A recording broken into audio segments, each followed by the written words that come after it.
next part, which would be our second part of this fourfold event, which would be a keynote speech by Thomas Kindler, the Global Head of Exchanges, who will do the bridge between the first part and then the third part of the event. Please, Thomas, the stage is yours.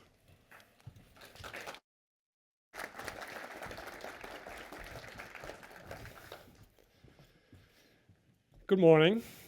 Warm welcome also from me. It's great to see a full room here with issuers and providers. So you have seen the new interface for ad hoc reporting already. In a moment, you will learn more about the Provider Hub. So rather than me explaining to you what has been built, let me talk about for a couple of minutes why this matters to us. And I think when you look at the environment listed companies are operating in, one thing is objectively clear: the job has become more difficult. And that's not really a function of the volatility we're seeing right now. We've always had volatile times, but expectations have multiplied. Regulation has expanded. The speed of disclosure has accelerated. Investors expect disclosure faster, more often. And ESG has evolved from a reporting exercise to something that really actively shapes trust and valuation. And all of that lands on organizations and management teams that are stretched already. So this is real. It will not go away, I'm afraid. So the question for us is, how do we respond to that? What do we do? The traditional answer to that is very simple from a FMI perspective.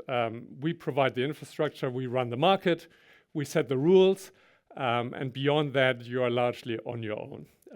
That's legitimate, but that's not what we want to do. We see the companies on our exchange not only as issuers, but as long-term partners. And we want to add value to that partnership, helping you to navigate through your obligations in the most efficient and effective way. So that is the common thread of what you're seeing today. The new ad hoc reporting interface is not just a better tool. It reflects a fairly simple ambition. And that ambition is to support you in the moment of the obligation. You should be able to meet it with confidence, without any unnecessary friction, without operational risk, and you shouldn't second guess the process in any way. Because in these moments, it's really about reliability of the process. And then the obligation ends. You're done, you have disclosed, you're compliant, and the practical questions begin. What do I do? Who do I call? What's next? Where do I even start? And the challenge is that the market for corporate services is large, fragmented, and surprisingly intransparent and opaque if you don't know exactly what to do and who to call. And this is where we think we can play a useful role. Not as a sales platform, certainly not as a professional service firm, but as a trusted marketplace connecting supply and demand. We are close in this ecosystem. We sit in the middle. We work with listed companies every day. We understand where quality matters, where standards matter, and we also understand where the costs of getting it wrong are high. So let me also be clear what it's not. We are not trying to do everything. We are certainly not building a one-stop shop. We are not expanding SIX into areas where we shouldn't be. We know very clearly where we are in the process. But we believe we can add real value beyond simply running the infrastructure by connecting, by orienting, and by helping companies to find what they need when they need it. And that's what we mean when we say SIX is an ecosystem partner for you. What you're seeing today is an early step into that direction. The Provider Hub will evolve, additional companies will join, The reporting tools will develop further, and you had questions already, how does that work and how it can be optimized and improved. We'll learn, we'll adjust, the services will get better over time. But what really matters to us is that the direction is right. And that direction is SIX should make your life as a listed company meaningfully easier. And not only on the day when you ring the bell, typically here now outside, but throughout the life cycle of being a listed company. So this is really what matters for us. What is our thinking behind the offerings you're seeing today? I'll stop here. The teams that are behind the initiatives that have built the services will show you far more concretely what it's all about. But I hope this framing is useful for you. And it's really about giving a commitment to you as partners. Thank you very much.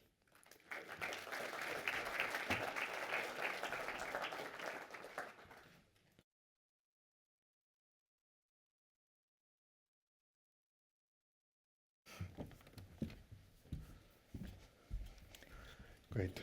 Thank you, Thomas, for your words, for your keynote speech. Now, the third part of our event today is about the launch, the official launch of the SIX Provider Hub for corporate services. Vera, before we just jump in, I know you're eager to show the website that we have developed over the past, it's 9 months or something like that. Before we jump in, can you say what it is and why we're doing this? Mm-hmm. Sure. So basically, you're an IR manager, you get a project from your CEO. Imagine that situation. Maybe it's about something that it's new space for you, a new area of competence that you never touched before. And now you're thinking, oh, who could I call for this? Or how can I build up this project? Then you can go to this SIX Provider Hub. You think about, SIX did this Provider Hub. We can look if we find our service category there and find experts that are pre-selected by SIX. And we call them SIX Trusted Providers because we are looking at some quality criteria, of course, for these providers. And then you can find the right experts for your needs there. Okay, fantastic. So if I'm looking for a company that has, I want to change my CRM system, then I can go onto that page, to that website, select a couple of them, and then do a beauty contest, basically, huh? Exactly, Fantastic. yeah. You can download an Excel file as well. You can call the companies, contact the companies directly via this website, and there are more than 30 service categories there that you can have a look and find experts. Well, then let's have a look at the website then. And this is completely new. There's nothing similar on the Swiss market like this, huh? Not yet, not that we know. Good. Good. Yes, so when you go to providerhub.six-group.com, you will land on this page. So that's the landing page. Yeah, so first of all, you can maybe look for the service category or the keyword that you need. I will not do anything now because I will not give any provider an advantage here, but you can look for it. And then you have there also, of course, some service categories listed there. You have the new providers that are there. And in the future, which is important, you will have on this landing page also insights, so knowledge that is shared by these providers, and you will have events that are shared. So specific events for different service categories that you might be interested to join. Yeah, because from my experience also, sometimes it can feel a bit too pushy, right? And as a buyer in a company, you want to first have a first touch point. So you go to an insights page, read an expert piece about it, about a certain topic like capital markets day or whatever it is. You can then also will be able to look at the events agenda and see what kind of events the providers are offering, and be in touch with them there. And from there on, step by step, you will find the right expert for your needs. Yeah, and also with the events. So if you see some events there, normally you get from, I don't know, 40, 50 providers emails for events. But here you will have all collected on one page. So if you have a free week in, let's say, June, and then you can see what events are there for these service categories from the providers that are on our hub, so that you can join these events here. So maybe we can have a very short look. Here we have our trusted providers listed. 26 are already there. We have already registered 31 by now, but not all of them have their page ready. But this is basically where you see all the providers there. You see all the services that they are offering. And yeah, so that's how the status is now. So this is a bit the directory, huh? The directory find all the 6 trusted providers, and then you can search for keywords, right? For service category. Yeah, those 2 options you have, huh? Exactly, service category or language also, because all these providers are offering services in different languages, so you can also choose your language. We have now, of course, the 4 common languages that are in Switzerland. So that's how it works here. And what we also have is you can search by service categories. So if you just are interested which service categories are there, you can just stroll through our service categories, and when you look at the show all providers, then you see the providers that are listed and offer this service category on our hub. So that's what it is for the moment.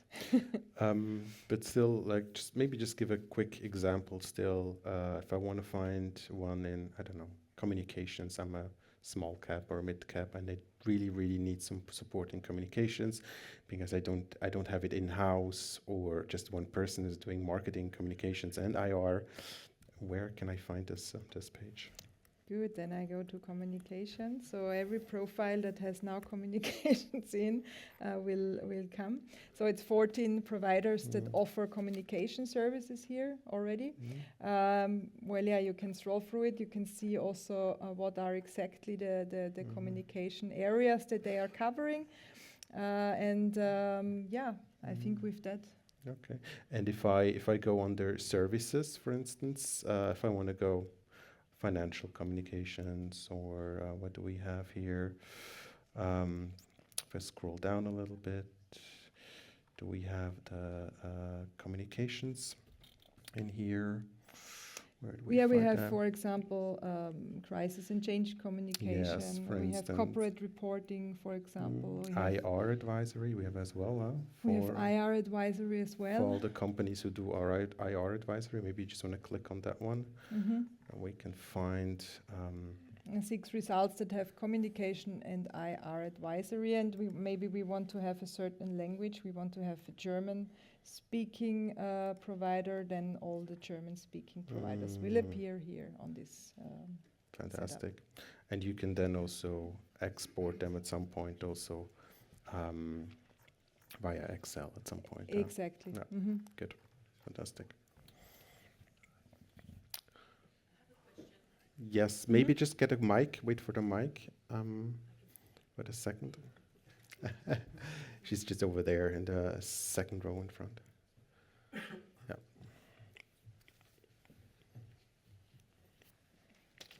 Thank you. So I was wondering, you were saying earlier on you can directly get in touch with the suppliers from the website. Yes. So is that going directly to the supplier? Like I realize they have to fill in a form, and then it goes to you guys, or it goes directly to the supplier, to the provider? It goes directly to the suppliers, right? Okay. So the suppliers or the trusted providers are also managing their own profile on our page. So it's not managed by us. So all the content and everything and the contact details and so on, they are managed by the providers themselves, and they are also directly contacted. If you fill out the contact formula, you will reach directly to the right contact person of the providers there.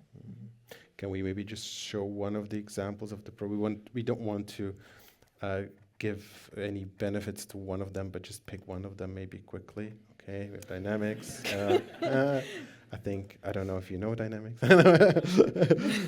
but you can see they have their, they filled out their profile page, and then there's a form at the end that the clients that can use, or potential clients, just to reach out to maybe have a first chat about the needs and the issues. And that's for every other provider is pretty much the same. So we have plenty of touch points. Some of the providers load up some videos, some marketing material, and so on. So it's an iterative process where the companies then see who's the right provider for my company. Fantastic, great. Are there any other further questions from the audience? No, if not, Vera? Yeah, I think then we will go on with the slides and with the interesting panel discussions, because today we have 31 providers that are waiting to answer questions and also present themselves, basically. You will recognize the 6 trusted providers at a glance with the 6 trusted provider logo. They can use it on their marketing or in their documentation, and then you can identify them and see who is the 6th trusted provider, basically. Correct, yes, very good. So when we have around 31 providers right now, down the road there will be more. This is just a launch. We expect to have many more providers on it. And then of course we want to get the feedback of all the companies and the corporates, of course, as well, just to improve this platform, because it should be really develop itself and fit the needs of the corporates in the end. Exactly. Yeah. So now I think you can explore it obviously for yourself. You don't have to do it now, but we just put up a QR code. You can scan it, you can bookmark it, and you obviously find the login for the wireless connection to your right over there. Correct. Yeah, then I would say we start.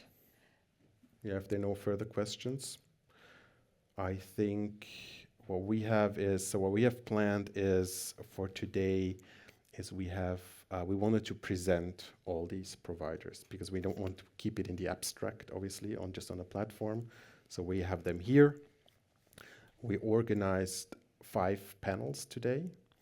In a way, it will have some sort of a speed business dating, because obviously we can't have panels that will last for hours and hours. So we have a very short speed business datings where they present themselves, who they are, what their services are. They will answer a topical question. And then most of all, it's also up to you, to the corporates, then to also ask your questions either right after a panel or during the networking lunch. Okay, great. Then I would say we start with the first panel then.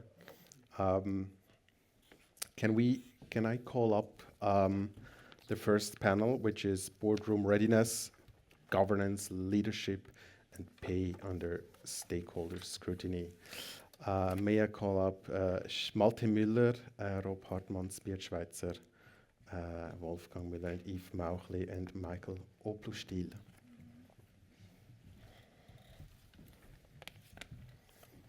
Das kann ich auch brauchen. Perfect, that one here. Great. So. You can sit down, you can stand as you wish.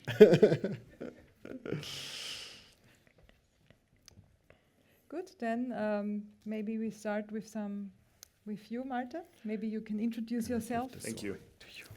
Yes, my name is Malte Müller. I'm the managing partner of Schilling Partners. We are an executive search firm, so we are headhunters based in Zurich, actually not far away here.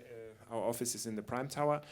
And the company was founded 30 years ago by Guido Schilling. That's where the name comes from. Then in 2013, I joined the company and took it over in 23 by a management buyout.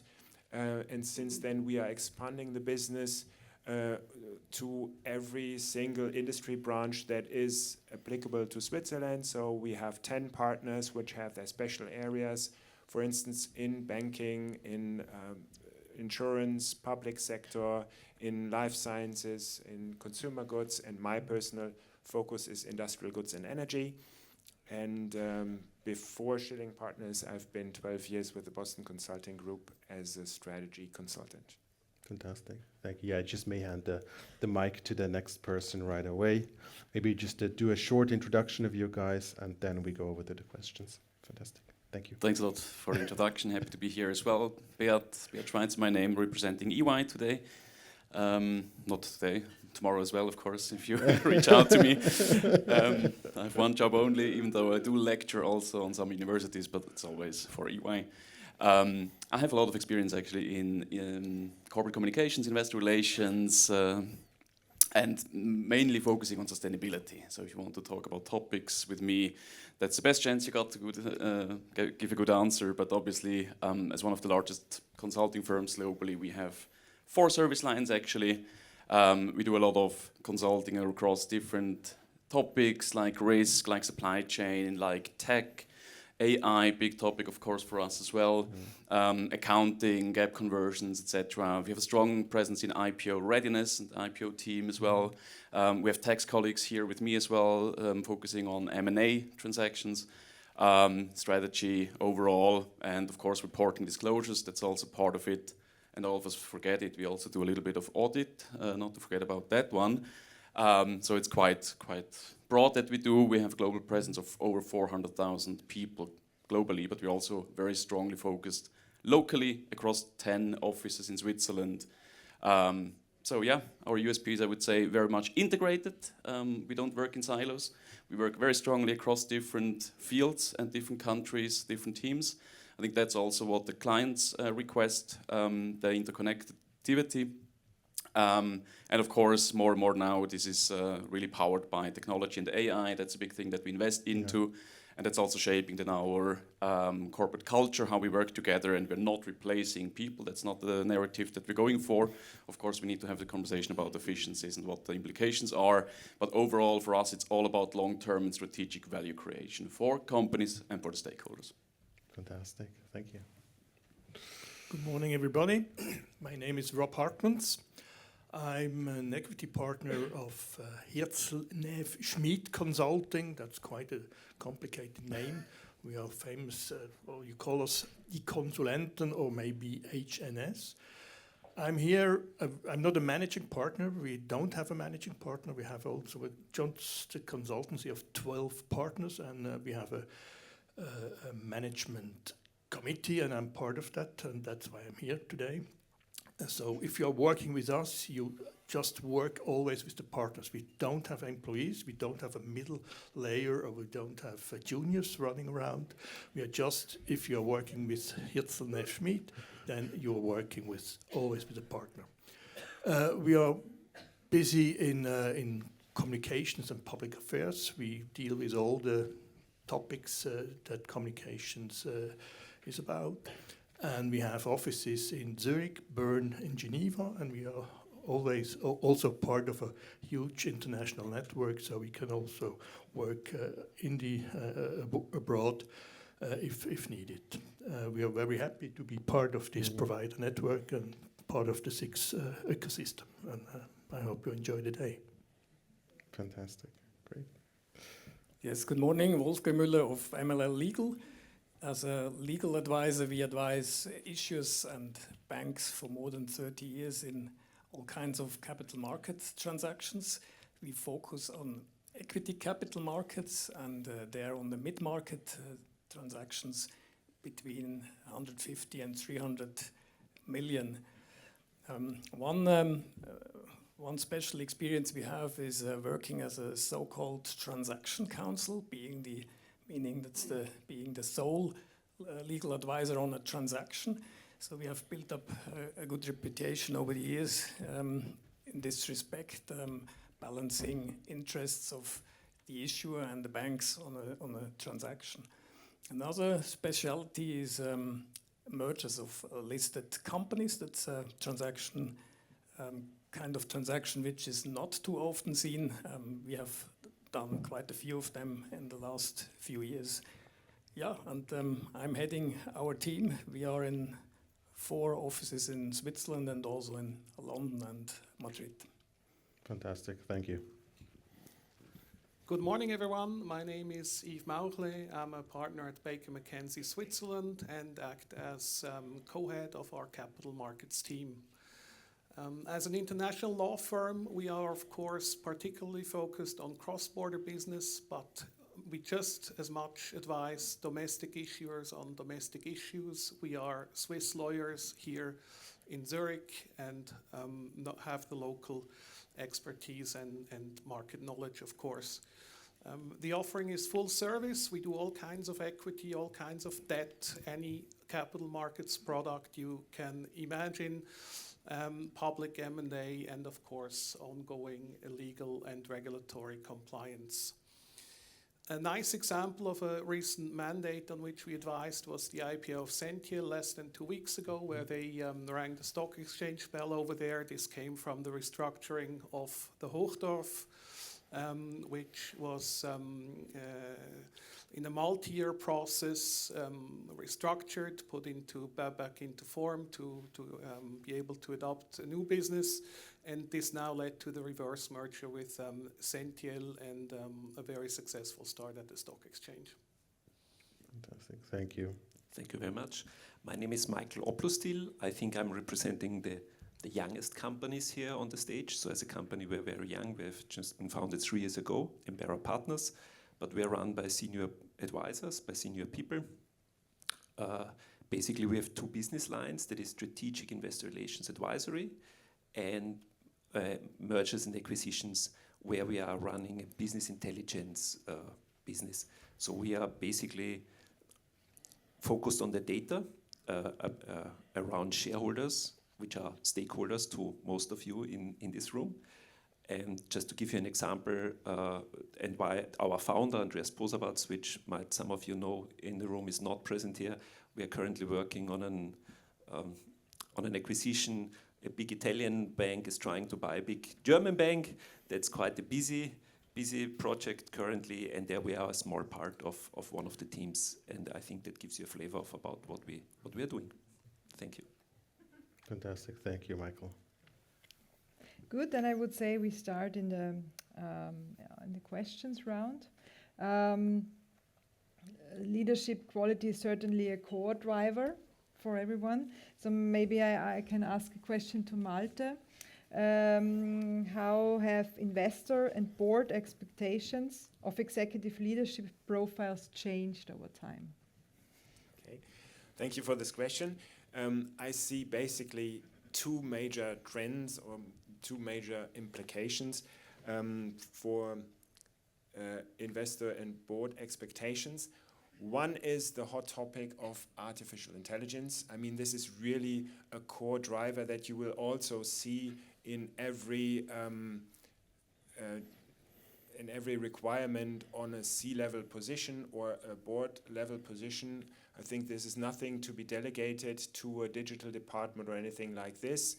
It is expected that each and every leader today has some kind of insight into this topic and is aware of its implications and also knows how to use it in his or her line of business, being it in operations, in HR, in financial, or in other topics. So this is certainly one core trend that I see. Then the other thing that I see is in boards of directors especially, we are moving from a general board of trusted networks to a more specific profile, a competency-based profile, where you have experts on the board for special topics. Let me give you one example. I have a client which is a listed company in Switzerland. They are now expanding their production facility quite heavily globally, and they want to build production facility with the highest amount of automation that is possible. So they were looking as a board member for one person who has this deep production know-how and has experience with dark factories, smart factories, to be a sparring partner to their operations department. And I think this is another trend that I see. So in general, I can say the expectations have shifted from a status and general leadership credibility towards a relevant expertise, technological literacy, and then also direct strategic impact. Great. Thank you, Malte. Thank you, Malte. Leadership can be, good leadership can be expensive. I would have a question first to maybe to Rob Hartmans quickly, before we jump to you, Beat. So because executive compensation, that remains one of the most also emotionally charged governance topics in Switzerland. Where do boards and management most often misjudge how compensation decisions will be perceived? And what communication mistakes amplify then also the backlash? Well, thank you for the question. I think one of the problems is that boards and management people tend to think it's about numbers. It's not about numbers. What we're talking here about, I think it's about the impact in the context. Is it fair compared to something? How about the timing? Is it credible? So I think it's not a question of misjudgment, but underestimation. Is it, for example, fair compared to what employees earn? Is it fair in the context of the company performance? Are you not growing, but the only growing thing is the bonus, for example? And then one thing that has to be addressed always very strongly is the thing of complexity. Do they understand how it comes to these numbers? So, because people doubt whatever they don't understand, they think, okay, that's something, they want to hide something, and you have to really avoid that. So I think it's very important if you touch on a topic and then you have to explain simply. You have to provide the context, and you have to address the timing actively. And also, and that is something that gets forgotten often, start internal, because you people internally need to understand what is going on, because they are asked in the private and the business life, what do you think about? And if they don't come, they are not able to explain that, then well, it is not so good for your reputation. Right. Thank Thank you. you, Rob. So the next question goes to Beat from AY. So we are talking about sustainability targets. They are moving from narrative commitments into measurable performance metrics. So when linking executive pay to sustainability performance, where do boards risk creating false incentives rather than real impact? Beat. Thanks a lot for this question, because first of all, I think this is not yet mainstream. That I don't know how many of you issuers have actually embedded ESG into incentive schemes. Often it's also the question, what is the quality of these? Sometimes we see generic statements. ESG is also considered when we talk about remuneration. The exact mechanism then is not clear. So we really need to talk about smart target setting, accountability, can we measure it? And then I think very soon the conversation drifts towards the quality of data, and then we need to talk about processes and controls. We need to talk about maybe also internal audit, whether they are involved, external assurance, whether this is playing a role, and also the governance setup overall. What are the competences and skills at the board of directors level to set certain remunerations in a remuneration committee, etc. So we have a little bit of a greenwashing risk that we see that we can mitigate by using these factors. Aligning with standards, I think, helps a lot as well. But one thing that I think we need to also then reflect from time to time is what a bit the challenges are behind it. And there particularly I see not just the trade-offs between financial value creation and other dimensions of value creation, but most importantly also time horizons. Often we talk about short-term incentives in variable pay, financials, we go from quarter to quarter, and the best we have then a yearly review. But when we talk about sustainability, for instance, net zero, I think will also be on the panel later on. Net zero is the conversation, and we talk about transition plans. That's not what's happening on the next 1, 2, 3 years. We talk about targets for 2030, 40, 50. So that's a completely different time horizon that we need to be aware of. And sometimes it's just easier if you go for the simple KPIs. You go for outputs rather than really impact measures. So we need to talk about impact accounting, impact measurement. That's not easy. And not just what's visible on the top, but really what's mattering on the ground, what's making a change in the longer term. So we will always advocate for, again, the long-term stakeholder value creation, not just short-term shareholder value maximization. Great. Thank you, Beat. Thank you, Beat. Maybe let's stay quickly within the realm of remuneration. Michael from Impera, maybe you can say a few words, because maybe just a question to you, where do you see boards most often misjudge, investor expectations on executive remuneration, and how can better alignment between strategy, pay, and governance strengthen then the credibility? I think the speaker before said already the two main or the most important topics about remuneration. It's about transparency. So you need to really make sure that ex ante it's very clear which KPIs you're using in your remuneration policy, so that the investors can ex post really understand what has been driving the remuneration. I think that's one big factor. The second one is pay for performance. I think that's, at least from an international institutional investor perspective, very important. It's not so much maybe from our Austrian, German, Switzerland region perspective. Some remuneration might be quite high from the public awareness, but from institutional shareholders internationally, that's fine as long as the performance is going along. No? So it's really pay for performance. That's very, very important. But I would rather try to make an outlook, because I said we are in business intelligence, and so to say we want always to understand who are your stakeholders and how are they taking their decisions. I think that's the very basic for every use case or every question you are seeing in your business. And to a certain extent, we have also to say that the proxy advisors had a huge influence about at least the vote in the AGM from institutional investors on remuneration in the past. And we think there is at least a change is coming. And it's difficult even for me to say that, but Mr. Trump signed an order which is called Protecting American Investors Against Political Influenced or so Proxy Advisors. That's the name of the order. Not exactly, but roughly. And that was signed at the end of 2025. So we would expect going forward, and we already see the first signs of that the huge institutional investors, JP Morgan Asset Management, somebody like this, that they are starting to be a bit more,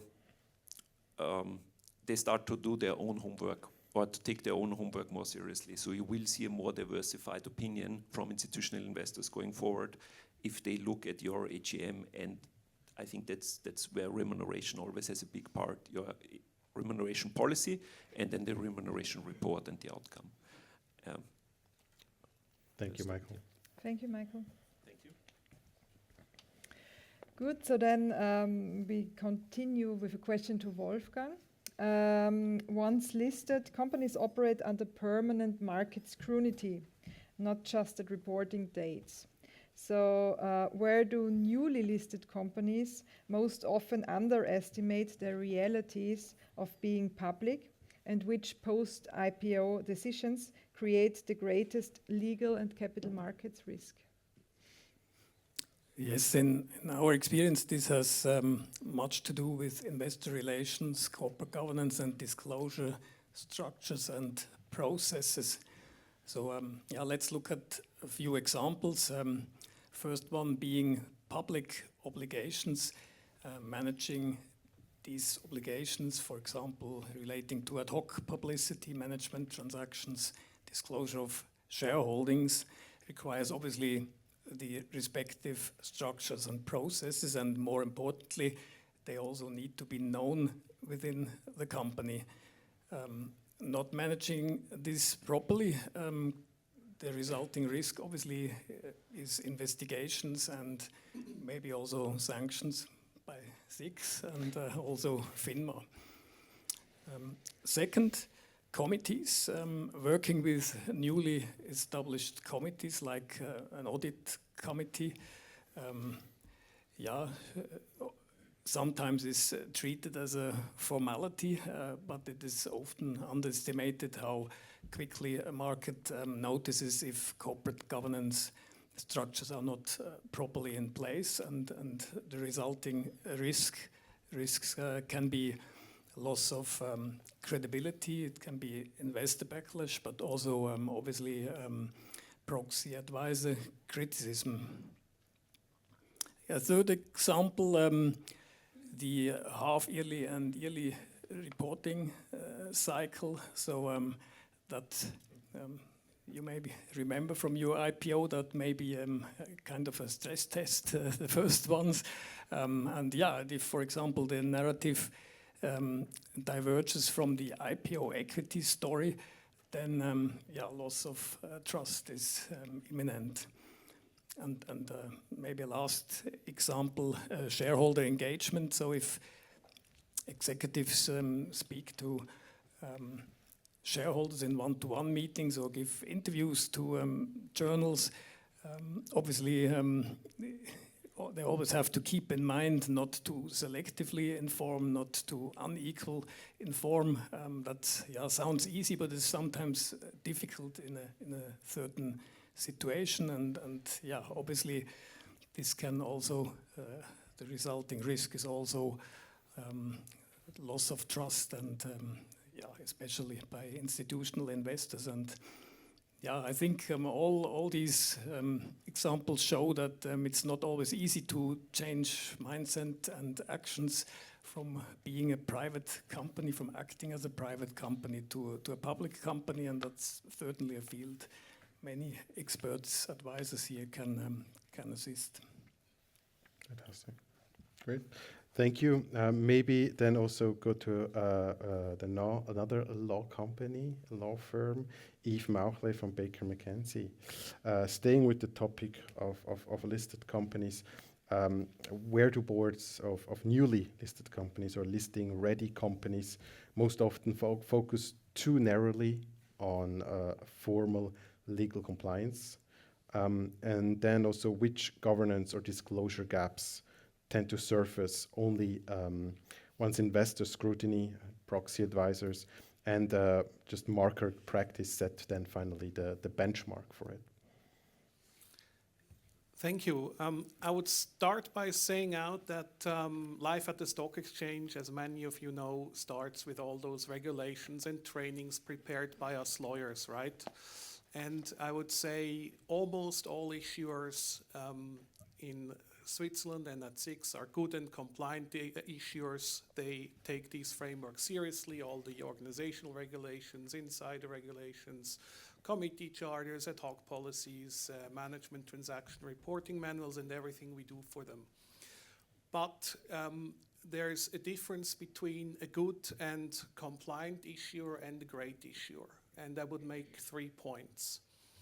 The first point, the issuer should have decision leadership and not just disclosure discipline. So let's say there is a strategic shift, the board decides it, after the decision has been taken, it's thrown over to the IR person.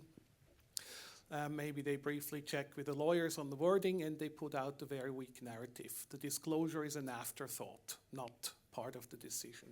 A great issuer handles the decision in a manner that already incorporates the narrative. They don't go to the market with a weak narrative because the market will make the worst of it. They think about why now, so what will we measure next, all those things, and they communicate it to the market. It's part of the decision, and the disclosure is not solely only an afterthought. The second point I would make is governance substance over form.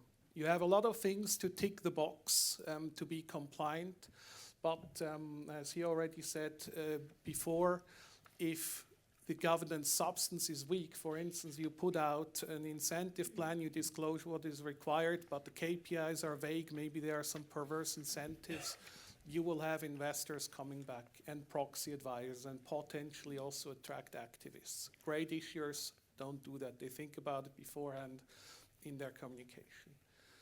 And the third point I would like to make is great issuers have escalation discipline. So if the chairman calls the CFO on a Friday afternoon and he learns that probably the forecast of the CFO looks like it's not going to be within guidance, it's going to substantially deviate, then you have a Friday night scramble, you consult maybe with the lawyers, you issue a profit warning, and this in this Friday night scramble tends to have a very weak narrative. Good issuers escalate these topics early, they are prepared, and they think about how they communicate to the market. So the bottom line is a great issuer as opposed to only a compliant issuer has decision leadership and not just disclosure compliance. They have governance substance and not just tick the box governance form, and they have escalation discipline. Fantastic. Thank you, Yves. Are there any questions from the audience for our experts? Yes, we have one. Just wait a second for the mic.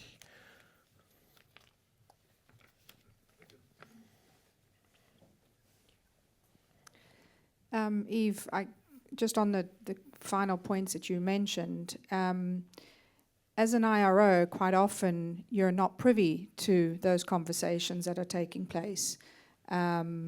And I think there's two challenges. Perhaps sometimes it's a reporting function, so quite often the IRO is reporting into the CFO, and perhaps communications into the CEO. And so what would your advice be to members here as to how to ensure that you are in that good issuer camp and that you are included in those conversations in advance so that you're avoiding that Friday night scramble as you described? Because it's a real problem, but it's not always as easy when you're further down in the priority. You say it exactly right. It starts at the top. It's a board responsibility, and you have mentioned exactly the problem that the disclosure and the narrative is an afterthought after the decision. A good board will not do that. They will make it part of their decision process, and that means, from my point of view, already involving those IR persons that are then supposed to communicate, aligning the narrative with them, and anticipating events that could happen, such as a missed guidance, and be prepared for that. So that's a soft organizational difference, but it really starts at the top. And is that the advice you give to boards? Yes, I do. I try to brief the chairman exactly that way. Whether they listen is a different question.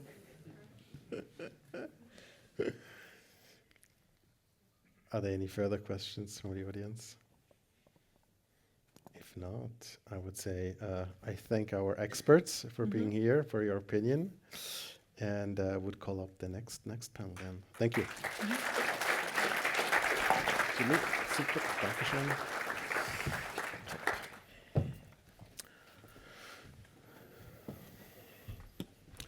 So our next panel is reporting on the scrutiny. So it's all about reporting, financial, ESG, and of course the price of credibility.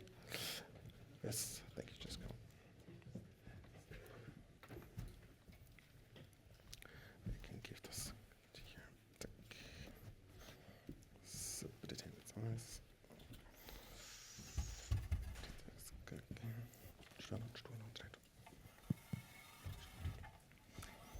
Yeah, so let's start with Luca Bianchi. Yes, Could you maybe. please present yourself? Yes, Vera, pleasure to be here. Thank you for the invitation. My name is Luca Bianchi. I'm the head of the banking and finance team of Keller Garar. Keller Garar is the largest law firm in Switzerland. We have 380 lawyers, more than 700 people in total, and offices in all major cities in Switzerland. We specialize in capital market transactions, equity and debt, and we also recently had another event about AI with 6R and published a chapter on AI for investor relations. So all tech type of topics are also within our expertise.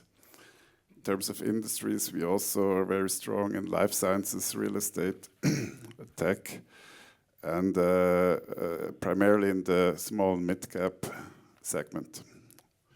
So pleasure to be here. I'm looking forward to the discussion.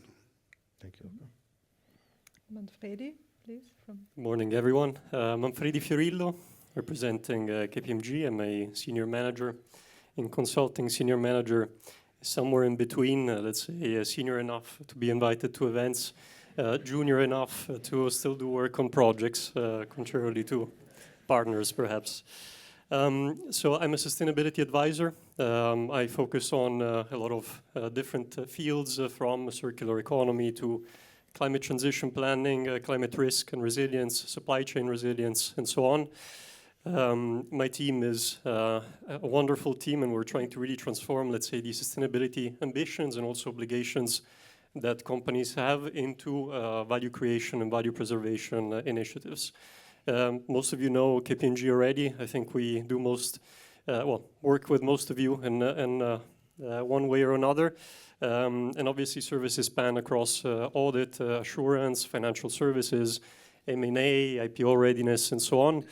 And I think from my perspective, that's quite interesting, because even if we look at an area like sustainability, we get to see all these different perspectives. So really being able to exchange on the legal requirements with our legal teams, we get to see the audited numbers, the reporting effects, but also the operational realities working with many of you on the ground. So I'd be very keen to also exchange these perspectives later at the lunch, perhaps.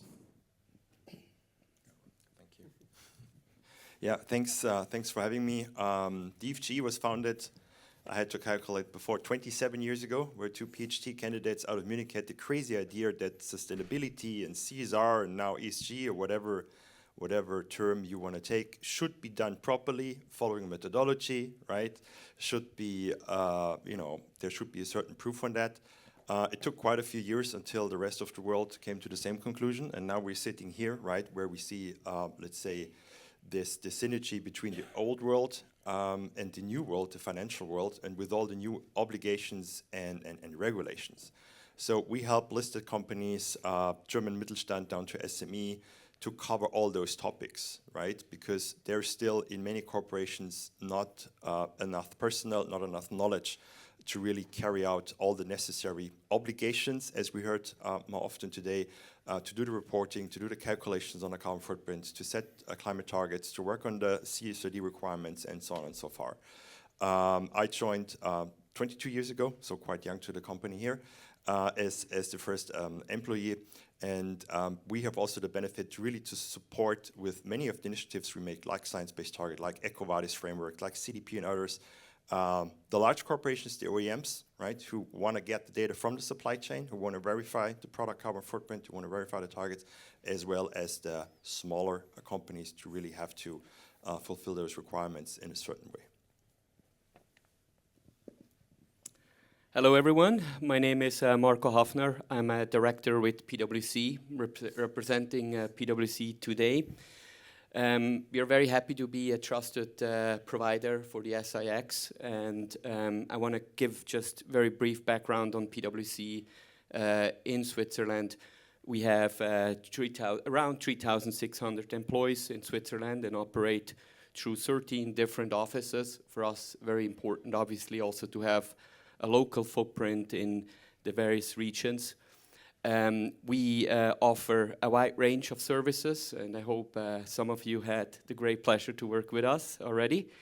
We obviously work with our clients on an audit or assurance capacity, on the consulting side, and also on the tax and legal side. In my daily business, I'm on the finance transformation platform. We support our clients on a wide range of finance consulting services, whether it's in a deal or non-deal context. And we really want to be a strong business partner and want to help our clients to navigate particularly financial reporting and non-financial reporting complexities. So great to be here today. My name is Fabio Negro. I'm the CEO of MDD. We are a Swiss software company based here in Zurich. 25 years experience in corporate reporting, financial, non-financial reporting. With our single source of truth concept, meaning all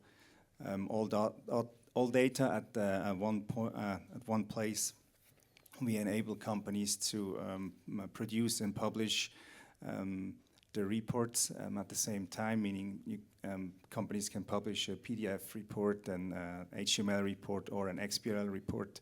We also have over 15 years of experience in machine-readable reporting, meaning XBRL is, we're the first company in Europe to produce XBRL over 15 years ago. And yeah, I'm happy to be here and happy to be a trusted partner. Hi everyone, Dominic Lüdi, my name. I'm the Chief Growth Officer at Carbon Future. Carbon Future is about carbon removal you can trust. Carbon removal meaning how can we take CO2 out of the atmosphere or the biosphere and pack it away for good, so hundreds of years. So we're not focusing on forests, we're focusing on technologies like biochar, bioenergy with carbon capture and storage, DAC, so that we pack it into the long carbon cycle again. And the you can trust was kind of like, how can we go beyond the due diligence report or believe me? Like, how do we build it systematically? So that means tracking the carbon in the real world from the biomass source to the facilities that produce it, to restoring it rightly to a verifier, so that you can follow that full path, and at the same time also the legal title, because you don't want to give it up somewhere on the way, and when you purchase the resulting removal credit, it's actually not yours. That convenience is at the fingertip of buyers, and that they're looking for a solution to meet their net zero targets. Yes, you need to reduce. We focus on how do you build up the removal path, and there we work with net zero clients like be it Swiss Life, Swiss Re, SIX in a Swiss context, but also internationally, Microsoft, Boeing, ABN AMRO. Basically, whoever needs a solution to get to net zero, with removal included. We're Zurich-based, we're internationally active, and happy to be here today. Thank you all. Yeah, maybe we start the question round again with some context. So yeah, maybe we can just start with Carbon Future. Investors and regulators are shifting focus from carbon volumes to data integrity. Why is carbon data credibility becoming more important than carbon volume? And how can companies be ready for the scrutiny they face? I think in the end goes like, if I buy a ton, it needs to be a ton. I don't want to be negatively surprised because that's bad for me. That's bad if someone else touches it. So like I want to, if I'm already taking measures in what you could call a collective action problem that is put onto companies before regulation hits, then I want to be sure that what I'm buying holds the water. And in that sense, it's like you have a couple of approaches that you can quantify, that you can track, that you can make sure it's transparent. And do that in a way that as a sustainability professional, where that's sustainability, that's climate, that's carbon removal, I don't have time for this.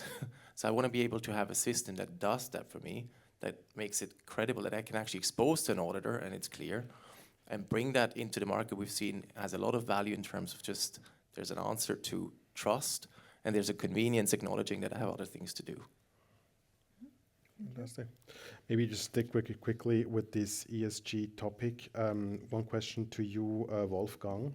Maybe just grab the mic very quickly. So ESG regulation still has to, be applied. And where do you see that companies struggle the most when they are turning this ESG regulation into the actual operational reporting? And what breaks down between strategy and execution? The funny thing is, there is almost nothing new what we talk about today, right?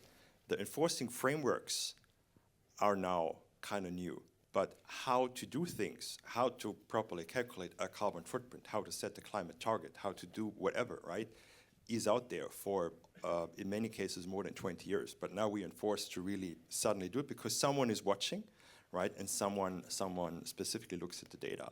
Specifically when we talk about going from, let's say, the sheer will in the strategy to operations, first and foremost, the human is important, right? There are many people within your companies who already taking care, who already have the requests, who already make up data, make up things.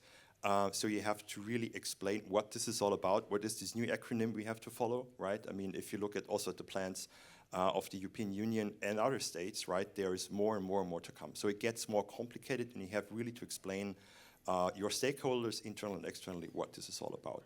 Secondly, data, right? Of course, everyone thinks now with AI, all the data is there, super easy, right? And there should be this one magic system in ESG which, combines everything. As if any one company would have one system to run anything, right? It's hundreds and thousands of people and systems taking care, and you don't, as a company, have, let's say, huge interest to really have all your transactional data being out there published for all of your stakeholders, right? That's also a risk. That's why you have to look at those models, and you have to make sure that you have current data blocks where you can do all the reporting. Because one thing is clear, this will not stay like it is. It will get even more complicated, depending on industry, depending on countries, and so on and so forth. So this is really important. And number three, it's the involvement specifically of your supply chain, of your customers, of your suppliers, to really get proper data and to really essentially change something, right? It's not, as we heard many times, not ticking a box. It's really about, changing, right? What is moving the needle? That's very important. This is where still most of the companies are challenging with. Thank you, Wolfgang. Yeah, so we already heard that net zero commitments are now assessed on execution credibility and not ambition. So, Manfredi, a question to you. Why do so many net zero roadmaps fail in practice? And where do companies systematically overestimate their readiness? I think it's a very actual question. There's a set of, I would say, external drivers playing in favor. I think, seeing a second energy crisis in 5 years is kind of making the case again for making our own energy at home, whether it's renewables or nuclear and so on. There's other external factors that, of course, do not play in favor. If we look at, obviously, geopolitical crisis in general, or sometimes even a bit of, let's say, anti-science sentiment. So I think there's that at play. Internally, the case is a bit different, and I would say it's easy to say, well, probably early to say if net zero roadmaps are failing or not, because in the end it's a long-term game. But what ultimately provides credibility to net zero roadmaps is boiled down to one thing, and that's the existence of a climate transition plan, essentially.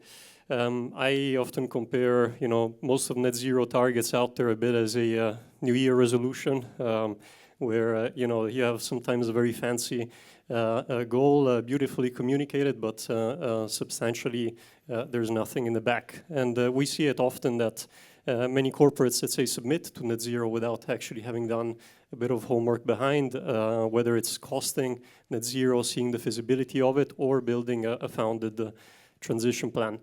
There's many definitions and frameworks around, what a CTP should entail, but it's usually the same elements: governance and remuneration, touched earlier. Obviously, policies, processes, lists of all the decarbonization actions that need to occur, financial planning, internal carbon pricing, engagement strategies, product strategies. So it's really the whole package. And in essence, a transition plan is, answering one fundamental question. So is how your company is going to survive in a 1.5C future. And that's where the key is. So I think there is a lot of companies that underestimate, on one end, the extent of the exercise, because it's an exercise that is indeed a transformation strategy that needs to be involving all the stakeholders within a company and needs to be embedded in the company. But also underestimating what this transition actually and transformation actually entails. And net zero means reducing emissions by, I would say, at least 90%. So you have to look into every single activity that a business is doing. You have to turn every stone. You have to see if an activity can be continued, changed, perhaps phased out at a given point, and in quite a lot of diligence. So I think there's a few hurdles down the line, and also transition plans should also be able to cover, let's say, the next 20, 30 years. And we know that usually planning and strategy cycles don't go beyond 3 to 5 years. So there's already, I would say, a hurdle to overcome there. So there's quite a lot. But I think in essence, what it boils down to, and also, back to the point of credibility, also to shareholders, to external stakeholders, I think the general narrative that a net zero commitment is going to provide brand value is outdated. Fancy slides with the usual hockey stick and the net zero roadmap also don't fly anymore. So ultimately, and luckily also because of regulatory pushes, the climate transition plan is probably the key proof point to show that you mean business. And it's actually the right foundation to be setting today, right, to enable that ambition and reaching that net zero in the future. Thank you, Manfredi. Maybe we go over to Fabio Negro from MDD very quickly, just to maybe you can say, because these transition plans, they need everything needs a lot of data, managing data. So with these increasing regulatory requirements, why is now a single integrated reporting platform essential for both the financial and the non-financial reporting? Yes, the reporting software can act as a hub, meaning all data is in one place and all the stakeholders can work within this hub, meaning creative agencies, translation agencies, auditors, communication agencies. That's one part, and being compliant and ready to publish. In this case, we're seeing the climate report has to be in a machine-readable format at some point, also in Switzerland. So the XBRL part can only be produced by software. And then the third part is the process security and the data security. So if you have everything in one secure place and don't send out emails to your CEO, and then the process is pretty much secure. Thank you. Thank you. Yeah, so we heard integrated reporting is increasingly expected, but rarely achieved convincingly. So question to you, Marco. Where do companies fail to connect financial and sustainability reporting, and what credibility risks does this fragmentation create? So what we really see still at a lot of our clients or in discussions that we're having is that financial reporting and sustainability reporting is really performed in two different ecosystems. There are different teams involved, different systems, different timelines, and also different controls and governance structures. And at the end, also the audience is to some extent eventually, or to some extent different. Now, one reason for this is, or the disconnect is probably that there is still a maturity gap. Financial reporting has been around for many years and has been refined over decades. Companies have established very robust processes, and the standards are robust and out there for a long time. And when we then look at sustainability reporting, it's still evolving, and now organizations really focus on becoming much more efficient and effective in collecting sustainability information and also reaching a certain data quality and have processes around this in place and controls. Now, another area where we see a disconnect is that sometimes the financial reporting doesn't speak to the sustainability reporting or vice versa. We see that there are sometimes questions raised around how, for example, sustainability targets reconcile back to the financial statements or financial statement line items, and what is the financial impact of certain sustainability strategies and risks. The question there is also how are sustainability risks and transition risks reflected in budgets, in asset values, impairment tests, and in other areas. Now, what are the risks of this? It's really if there is a disconnect between financial reporting and sustainability reporting, this can erode investor trust or the trust by rating agencies and regulators.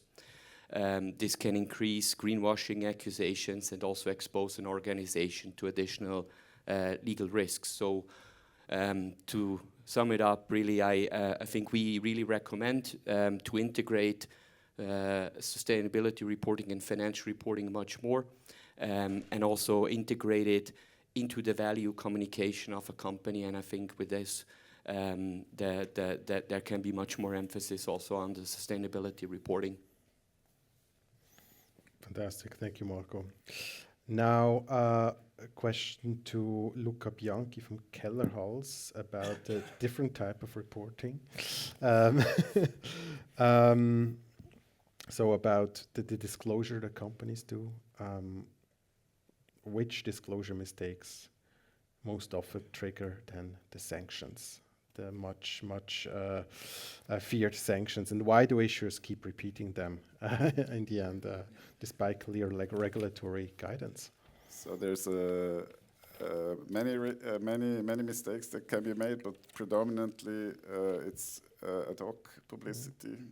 You can see that on the list of the sanctions or the decisions about the sanctions on the 6 web page. And there, I mean, although ad hoc publicity is a science per se, there's 6 guidelines and commentary, etc., to follow that.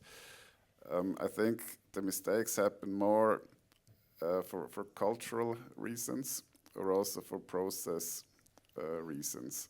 So for companies of some industries, just an example, but real estate, for example, have a totally different compliance culture than, let's say, a Swiss bank. You can really feel the difference as an external advisor. They think legal and compliance is just costs, no return of it, and it's just not a priority. The resources are not sufficient in those departments. And then those departments may also feel some type of pressure from other departments. And then mistakes happen. But how to change that, I don't know. I mean, I can tell a company, put more resources in your legal department all day.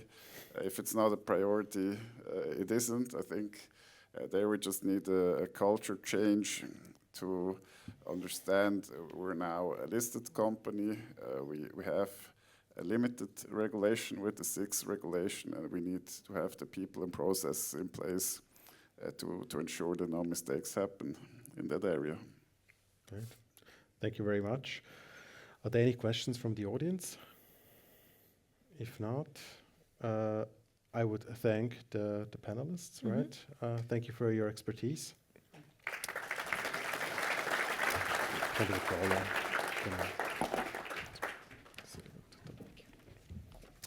Now we have the next panel, which is about value storytelling, financial communications that strengthen credibility. May I ask the speakers to come up?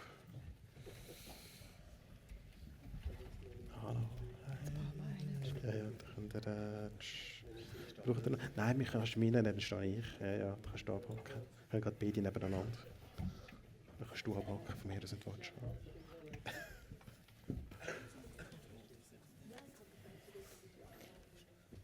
Good. Well, yeah, then let's start with the presentations. Maybe Petra? Yes. As you have the mic. Hello, good morning, everybody. We are here together as a team today. So David Hauser is senior advisor. I'm the founder and managing partner of the company. My name is Petra Nix. So we are a consultancy and design agency for corporate, financial, and ESG communication and reporting.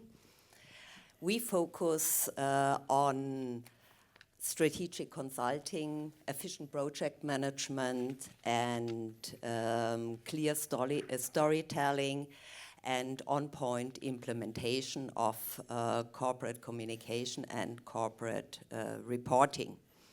For more than 25 years, we guide listed companies through all the jungles of regulation and compliance. And our main mission is to make the requirements, the regulation requirements clear, bring it into good communication, value-enhancing communication. So what we stand for is it's for reliability, quality, and responsiveness. What our clients see us as a boutique for good reason. We work with senior managers, not with juniors. We try to find a pragmatic approach with our clients, and we always try to find the best solution. We are very proud to be service provider of that new network, and we are really happy that we have so many experts on capital markets here. The question we get from you, the next round will be answered by David. Thank you. I'll just shortly introduce myself. Hello from my side. My name is David Hauser. I'm a senior advisor and I support clients in strategic communication, corporate reporting, and in particular also sustainability reporting. And I help them to lift their reporting to the next level. Thank you. Fantastic. Thank you. Morning, everyone. My name is Valentin Ramos. I'm sales director for Emperor. I'm on my own today, no support. For those of you who don't know Emperor yet, we are a leading employee-owned corporate communication agency with around 350 employees across 7 offices, originally from Great Britain, but our clients are all over the world, from different sectors, different sizes as well, although we tend to focus on many global companies listed on various stock exchanges, the Euronext, Nasdaq, LSE, and of course SIX, where we have a lot of clients. I guess what makes us a little bit different from our competitors, although there's a lot of things which are similar to Petronix, we are really fully integrated. That means we should have the capacity to help you with pretty much every aspect of your corporate communications. That would include financial reporting, of course, sustainability strategy, sustainability reporting, branding, digital, employee engagement, and an investor presentation. So kind of a broad range. And in fact, this is why companies come to us, or sometimes we go to them, and we often work with them. We start with financial reporting and ended up working with them for sustainability and branding. It kind of makes sense to have a bigger look at the bigger picture. So I guess really our role is to help them communicate, engage with their stakeholders, all the stakeholders, both internal and external, and making sure they have a coherent and consistent communication across all channels and format. Thank you, Valentin. I'm next. Thank you. Great to be here. Thank you for the invitation. So my name is Deron. I head up the client relations and IR solutions at IDX. IDX, we are a global digital communication company. I'm based in London, which this is where our headquarters is, but we have offices in the US, in New York, in Phoenix, Arizona, in the Nordics, in Sweden, and Finland, and India. And I'm actually really happy to share that we literally just opened our office in Switzerland, in Geneva. So my new colleagues, because of wonderful colleagues, are here with me today. What we do essentially, we help listed companies communicate better with different stakeholders. That could be investors, employees, etc. How we do it by building the corporate and IR website, IR tools and feeds, webcasting, design, anything to do from a digital aspect and corporate communication. We have people, everything is in-house as well, so we have people that have loads of experience in that, and we are very happy to serve our companies and to work with different exchanges, including SIX. So again, thank you very much, and we are very happy to be here as a trusted provider. Thank you. Good morning, everyone. Thank you for the invitation. Happy to be here. My name is Pascal Honold. I'm proudly representing here Wenger Fili, Legal and Tax. We are a full-service law firm, Swiss-based, Zurich-based law firm, proudly serving the Swiss clientele, entrepreneurial, deeply rooted in the entrepreneurial landscape for over 50 years here in Switzerland. We are, as I said, a full-service law firm with roughly 150 staff and over 100 professionals, proudly advising our clients in all variety of legal sectors when it comes to listed companies. I'm representing here the capital market and M&A team. Zurich-based and have here from corporate matters through M&A transactions, as well as equity and that transaction we are advising the full variety. Thank you very much. Happy to be here. Good morning. Also, warm welcome from my side. My name is Annette Weber. I'm partner at Advestra. Advestra was founded in 2020 by a passionate team of experienced lawyers. We focus on capital markets, M&A, financing, but also corporate law, including listed companies and securities laws, and corporate governance in general. We also help banks and insurance companies on their regulatory issues and also have a tax team. Recently, we also added a dispute resolution team. I hope you don't need it, but nevertheless, sometimes it can also be helpful. We have a strong footprint, in particular in the ECM, so the market, in the equity capital market in Switzerland, but also advise issuers and banks on bond and other debt transactions. A recent example of our ECM practice includes the IPOs of SMG, Biovasis, and also HD5. Thank you, Annette. My name is Martin Meyer-Pfister. I'm a partner at IRF, one of 6. My colleague Oliver Seifried is sitting in the back, so if you would like to talk with him rather than with me, that's fine too. My company, I'm a founder of the company, is existing since roughly 20 years. First number 20 years, a bit more than 20 actually. We are roughly 20 employees, so a bit less actually. We have advised over time for approximately 30 IPOs. Quite a number of former IPO clients are sitting in the room. Happy to see you. Then we have approximately 40 clients as retained clients. Roughly half of them have a SIX listing, and we are advising them typically in 2 areas. One is PR, communications and media, and the other is capital markets, IR, and special projects, as I said, transactions, also M&A, but also the normal financial calendar work. And thank you for being part of the team. Fantastic, great. Thank you. Yeah, so then let's start with the discussion. I have the first question for Liran. Digital touch points often form the first credibility impression for investors. So where do corporate websites fail as credibility instruments, and what separates trusted IR sites from generic communication platforms? Thanks, Vera. Excellent question. I can talk hours about it, but I won't. So I'll try to make it quick. We heard a lot about legal and compliance before, and it's super important, yes. However, the digital aspect is becoming a lot more relevant nowadays, especially with AI. If you have content on your website for example, that is not very clear, it's heavy or PDF heavy as well, simply investors and AI, any different LLMs, will lose confidence in you.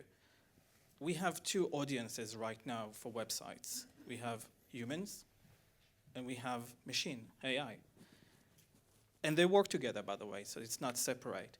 If we don't realize how we can make it work and how we can actually, people that comes from different LLMs to your website, what they're looking for, because essentially they're looking to verify it to what they have already saw and read before. So this has become a lot more important. We host a lot of websites and we see a lot of traffic. About 35% of traffic nowadays come from different LLMs. And they come to verify, and that figure will grow, actually. Last month I was on a panel, and was another guy sat next to me, and he is one of the partners of a big hedge fund in the US. And he said to a room full of IROs that his firm's doing 100% research through AI. Not 50, not 60, 100%. And that actually clicked a lot in that room to show what we can actually need to do, because in the end, if we're not doing it, we're losing our equity story. And this is something that's becoming a lot more important. And good companies, whereas the ones that actually understand it and realize it and start updating it for people, but also for machines. Thank you. Thank you, Liran. Thank you. Next question goes to Valentin from Emperor. Staying with the reporting.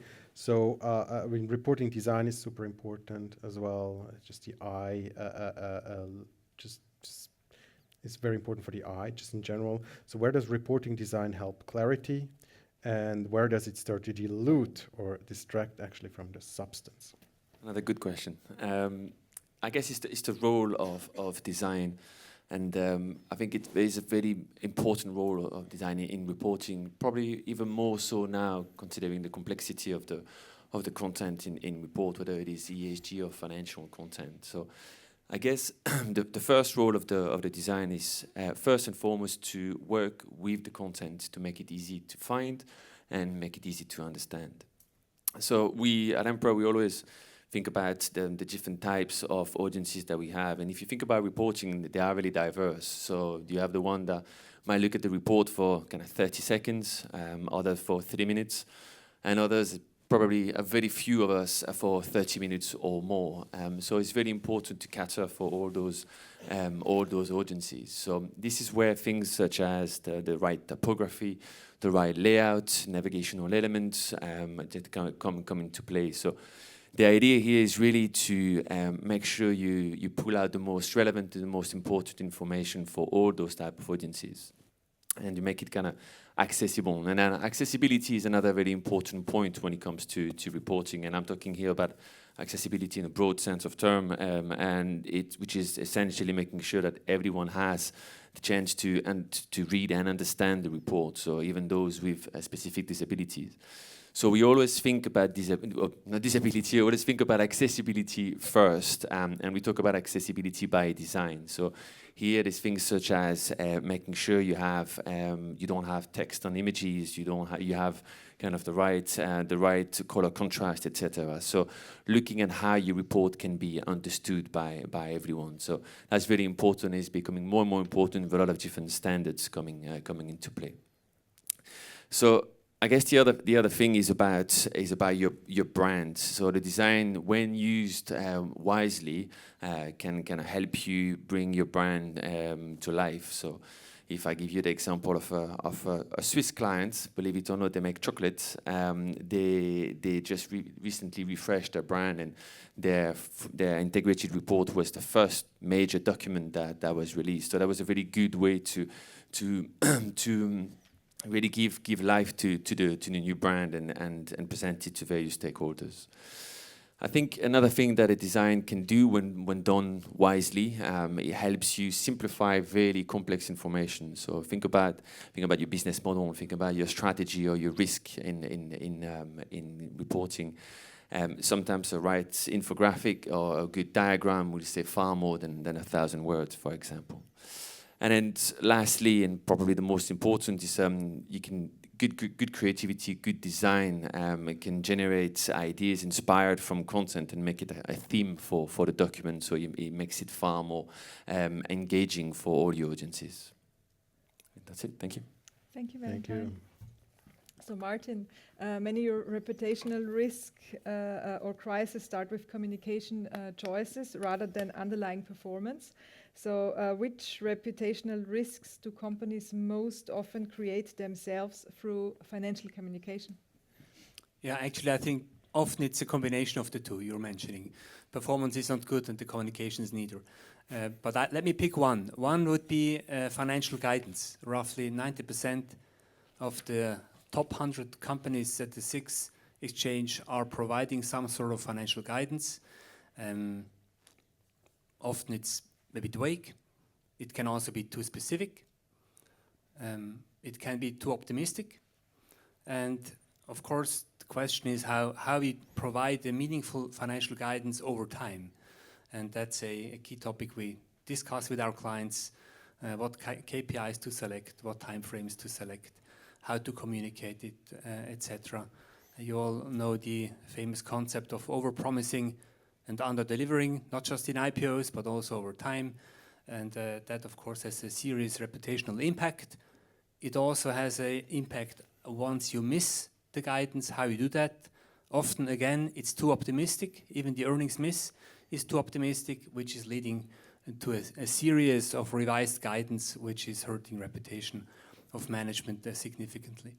There are others, but we are all waiting for lunch, and there are a few more speakers to come. So over to you. Thank you.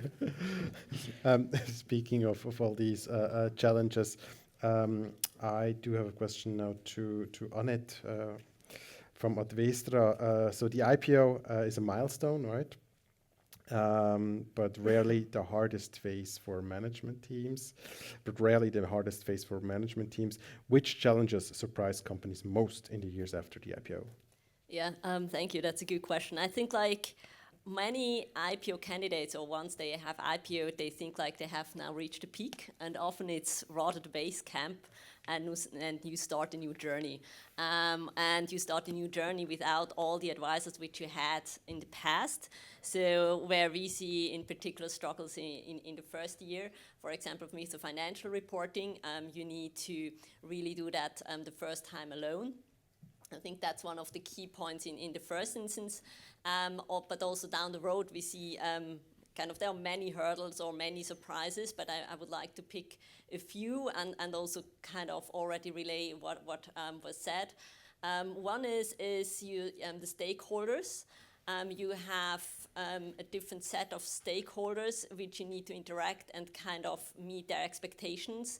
You don't only have shareholders which are interested in the long-term value and understand, for example, your transition goals for 2050, but you have also shareholders which are only interested in the short term and would like to see what you have to report in for example, for the next quarter or for the next half year, and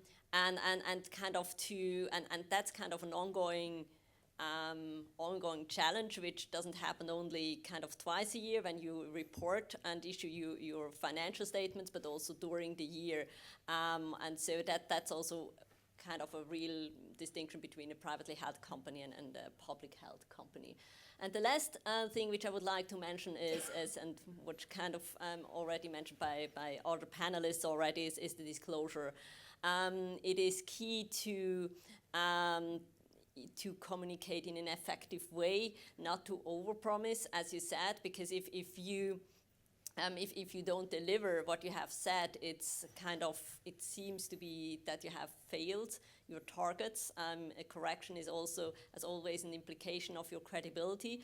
But we see also struggles in communication and in stringency over the different topics. It was also mentioned ESG versus financial statements. So there we also see that teams do not fully align or communicate between the different teams. That's in a nutshell, I believe, and the most important parts. Of course, I could go on, but I suggest to do that at the lunch. Okay, thank you. Good. Sticking with financial communication, Pascal, Which communication approaches, for example, pre-close calls that are very common, create the highest legal risk, and where do issuers tend to push too far there? Thank you, Vera, for the question. Very much important and actual. As we see in our recent experience with couple of issuers. In my view, the highest risk lies definitely when it comes to kind of selective information in terms of, or in the sense of being not yet published or being just distributed to some of the investors or some of the stakeholders. There, it's certainly advisable that you have a key communication strategic in place internally, that you know what can be said by which executive or which communication officer at what time in what place. And obviously a wrong word said at the wrong time could be very much with a legal consequence. I don't have to elaborate here in details. As a rule of thumb, although there is no, let's say, catch-all answer to your question, but as a rule of thumb is if it comes to a pre-close communication, whatever kind of, it's not prohibited, obviously, but then stick to information which are already public or can be delivered without any risk of price impact for the issuer and the investors. So reach out to your legal and finance team first. Be prepared also when it comes to Q&A. Do not go too far, because we see management are keen to deliver a message, and the message is always positive, and that's sometimes not advisable from a legal or compliance part of view. Thank you. Thank you. Thank you, Pascal. Circling back to the topic of corporate publishing. David from Hauser from Petranix, where does corporate publishing cross the line from informative to over-engineered? And how does that undermine the credibility of the company? Thank you very much. This is a great question, which we often discuss with our clients.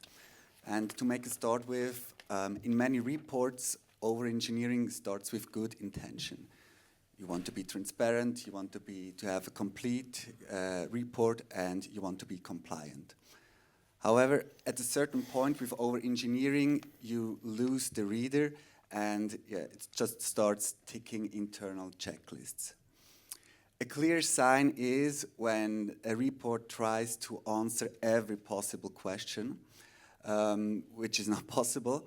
And yes, from our experience, this really undermines credibility, and in 3 ways. So the first is you lose the reader. You create a distance when you over-engineer your report, and for the reader, it's hard to find the core story. Second, you weaken your narrative. If everything is equal important, then nothing is really important, so it's always, you lose the reader again. And third, it's you weaken your accountability. So if you don't have clear priority in your reporting, the reader cannot read for what the company stands for. So credible corporate reporting, in our view, is that you really explain what impacts the company, how does the company handle these impacts, and what is the value for its stakeholders. Fantastic. Thank you, David. Thank you, David. Any questions from the audience? Yeah, any questions for the audience? If not, I would like to thank our speakers for coming, and I will call up the next panel.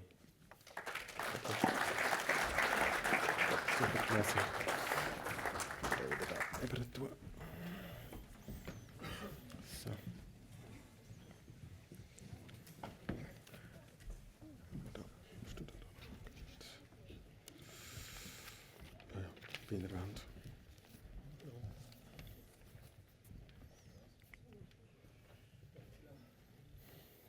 So again, a very different topic, modern investor relations. So maybe we start again with the intro round. Yes, keep it short, 1 Yeah. minute each. Yes. I think people are getting hungry now. And just present yourself very quickly, starting with you. Thank you. My name is Alex Nikitin. I'm a partner at Valdevis. Been heading the corporate transaction team for almost 8 years.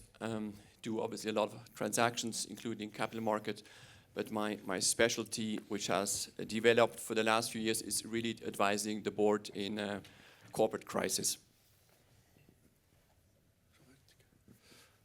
Hello, my name is Thomas Palmer. I'm a partner at Dynamics Group. We are an advisory firm for capital market communications.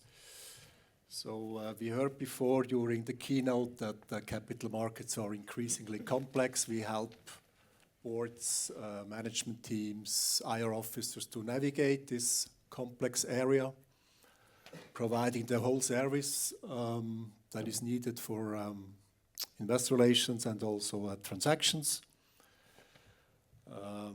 So we do ongoing investor relations. We do transactions such as IPOs, capital increases, M&A. The Sentiel transaction has been mentioned by Yves before, where Baker McKenzie covered the legal side, we covered the communication side. We have 5 offices: Zurich, Bern, Basel, Lausanne, Geneva. Now you might ask why we are in Bern, for example, when doing capital market communication, but that's why we also cover classic corporate communications, media relations, and also public affairs. Our company is managed by 21 partners, so a senior organization with a lot of experience, large network. Yeah, that's about it. And some of you might also know us as the company behind Investora, the largest small and mid-cap conference organized by us every September for 2 days. Listed companies come together to present themselves to investors, and SIX and also other companies represented today are our valued partners at Investora. Thank you very much. Good morning, everyone. Attila Kosa. I'm heading equity capital markets at Baader Helvea. I'm now in the business for over 16 years with previous stations at an Austrian, German, US investment banks. And glad to be here. So the services that we provide to corporates is on the one hand to help to raise fresh equity through capital increases or supporting shareholders to do structured placement of larger stakes, for instance. But we do also organize roadshows for companies to meet international investors and Swiss investors. We are just in 3 weeks' time, we are going to have our Swiss reverse roadshow with a dozen of listed companies in Switzerland, as well as we are hosting one of the largest Swiss investor conferences in Bad Ragaz, beginning of the year with over 80 listed companies. And in addition, we are also providing company research. So at the moment, we are around 90 listed Swiss companies out of 600 in Europe, with a pool of 40 research analysts. And last but not least, we have a full setup in Switzerland with an office in Zurich in Freigutstrasse, with a full setup of traders, sales, research analysts, back office, everything that you need to trade equities. Thank you very much. Thank you. Thank you. Good morning. I'm Javier Rivas, and I'm developing 10 Value together with my business partner, Alexandra. With 10 Value is a platform built for value creators. You know, Airbnb shows houses, Netflix shows movies. So 10 Value is built only for value creators. We're only focused on companies with good business models, good management teams, and attractive prices. It's very important to bear in mind that we do not outsource the work of investor relations. We simplify and distribute information to professional investors across Europe. You know, there are thousands of listed companies in Europe. An asset management company with 3-4 analysts, they can cover up to 80, 90 companies. So there's a gap there in the market. We started working with small Spanish companies who could gain market share. We're focused on Swiss small caps now. We started working with Swiss companies too. And that's our work. So we do not outsource the work of the investor relations, but we help them get more interactions with investors and increase their visibility, especially the market volume, and speak to more investors, and that's the work we do. And thank you. I feel very grateful to be here, and thank you, Vera and the team, for inviting us. Thank you. Thank you. Rolf Meilermann, happy to be here. I'm from Helvetische Bank. Helvetische Bank is an employee-owned, fully integrated private and investment bank. And within investment banking, corporate finance, the part which I'm heading, we do equity capital markets, debt capital market, and M&A. Within equity capital market, we are number 3 among the Swiss houses in terms of number of transactions, and do the entire spectrum of ECM transactions, IPO, rights issues, corporate actions, everything. Within debt capital markets, we are very much focused on smaller bonds from 20 to 100 million, which we fully underwrite prior to launch. No stringent financial covenants, no collateral. In M&A, we do public M&A, public takeover offers and private transaction, and then we have all the services like debt advisory. To my person, I'm now over 30 years in investment banking and corporate finance in Zurich and London, and I'm heading the corporate finance practice of Helvetische Bank now for roughly 12 years. Thank you. Good morning, everyone. My name is Richard Race-Clark. I was a co-founder of a small company called CMI2I. I'm pleased to say we were acquired by Computershare about 18 months ago. It's been going very well. We now sit within the Issuer Services division within Computershare. Computershare has a global presence across issuer services, corporate trust services, and employee share plans. Within issuer services and here locally, we work with companies of all sizes across everything from share registry, AGM support, corporate governance advisory, M&A, proxy solicitation, tender solicitation, and most importantly, from my point of view, capital markets intelligence, which includes shareholder identification, bondholder identification. And thank you. Fantastic, thank you. Maybe let's go over to the questions again. 1 minute each, maybe. Yeah, maybe we start with Rolf. Debt investors apply a fundamentally different risk logic than equity investors. So where do issuers most often misjudge what bond and debt investors really care about, and how does this affect pricing and access to capital?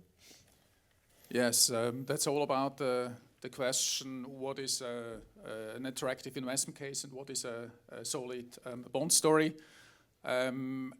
Equity case, investment case, there it is all about upside. So because shareholders profit from increasing share prices, for instance, a high return on equity is important, is key.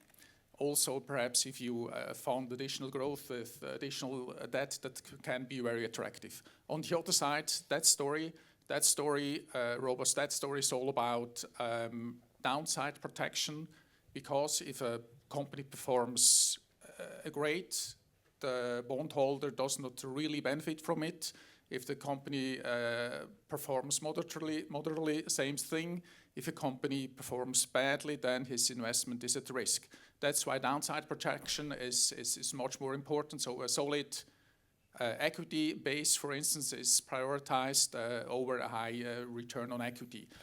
You have, of course, factors like strong cash flows, which are important for both a strong or a successful equity story and bond story. But the most single factor which is misjudged quite often is company growth. Because company growth, of course, is key for increasing share prices, equity story, but it also can incorporate quite some risk, which can be relatively bad for your bond story. Thank you. No, Thank you. Thank you. Maybe let's go over to Attila Kosa from Baader Bank quickly. So capital flows into Swiss mid and small caps have become more selective, right? How have investor expectations toward Swiss mid and small caps changed? Many thanks for this question. Let me start maybe with the view on over the last 5 years. So 5 years ago, during COVID, investors were very much focused on finding, companies on a stock picking approach. High growth, margins, or profitability was not so important.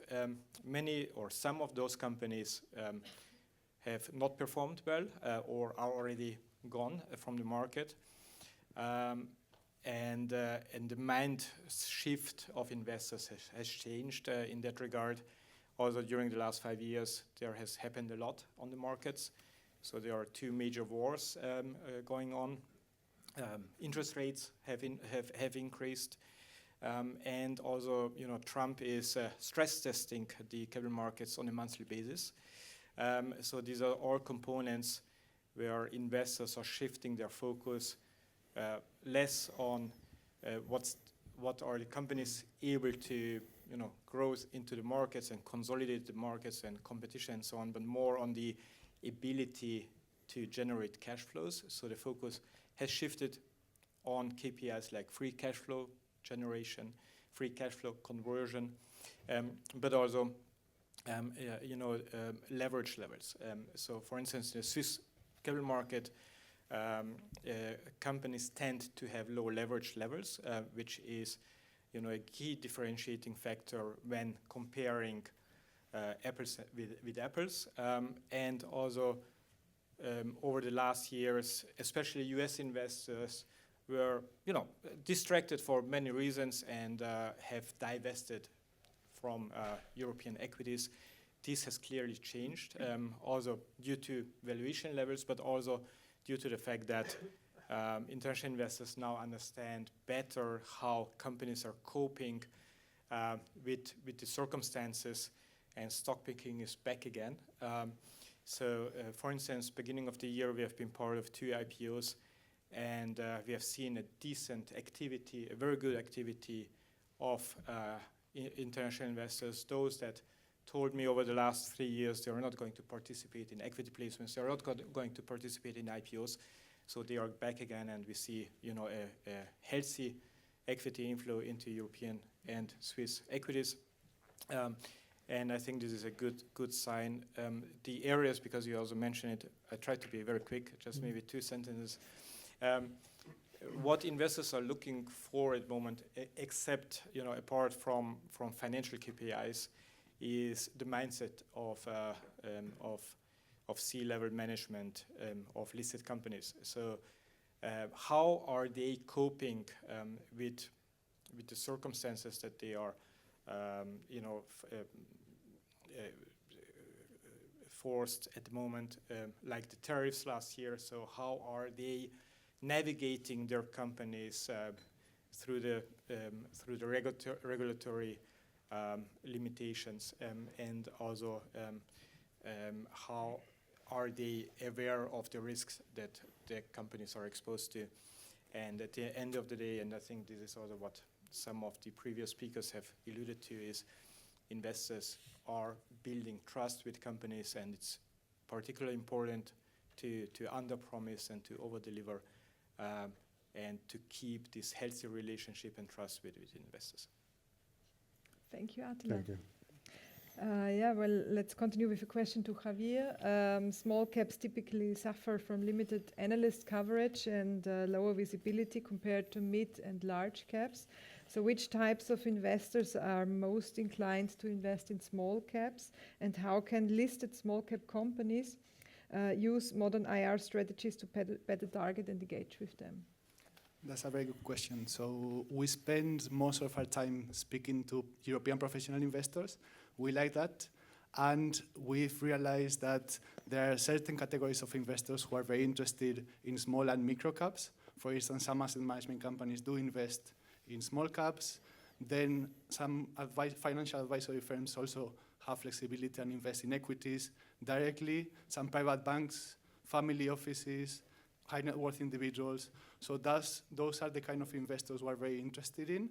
And as we interact and speak to them often, we help investor relations department to increase their interactions with these kind of investors. And so TenValue was launched around 2 years ago, and we've proven that we've been right in a high percentage of cases, for instance, and that makes investors to want to interact more with the platform, speak to us more often. I'll share some examples. So for instance, we started working with a company called Liberta 7. We normally work with companies with a market cap below 3,000 million euros, normally 1,700 approximately. We made an exception with this one. It was only 20 million at the time, and we said to the market that we believed that the real value was 150 million euros. The share price in a year and a half increased by 3 times. They substantially increased the number of interactions with investors. Atalaya Mining, we like the copper market. At the time, we still like it for the medium to long term. So the share price has doubled since then. Neinor Homes, the largest home developer in Spain, we started working with them. The market cap was 800 million euros. They announced a dividend plan of 600 million euros. And so they perform very well. There's a lack of supply, unfortunately, in Spain.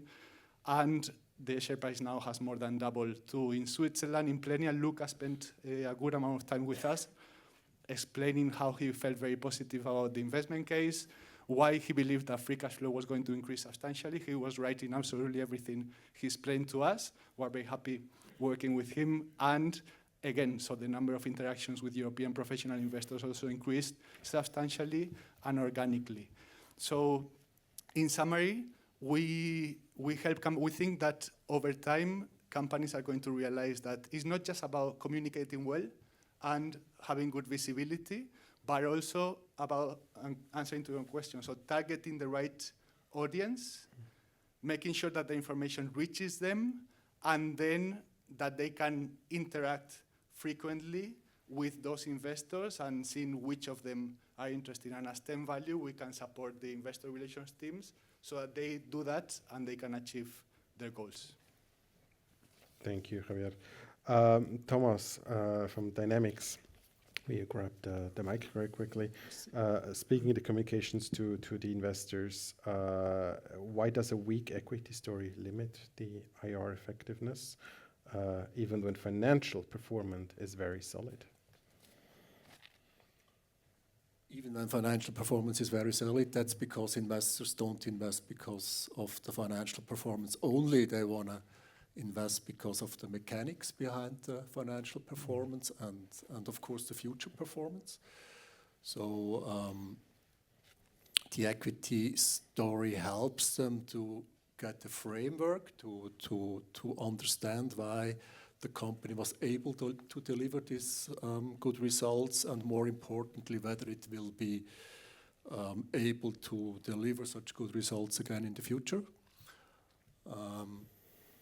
At Dynamics Group, I must say we are really big fans of equity stories. Yes.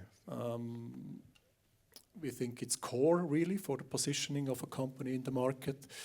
It brings together the track record that shapes credibility, the current performance, and of course the future potential, addressing factors such as how the market will develop, how the market position of the companies, what the business model is, what the technology is, and how all these factors then translate into financial results. So to your question, what happens when, or why does it limit IR effectiveness? It's because when you don't have an equity story, you end up being reactive in IR with just explaining numbers instead of being strategic in shaping the reputation of the company, in building trust for the company.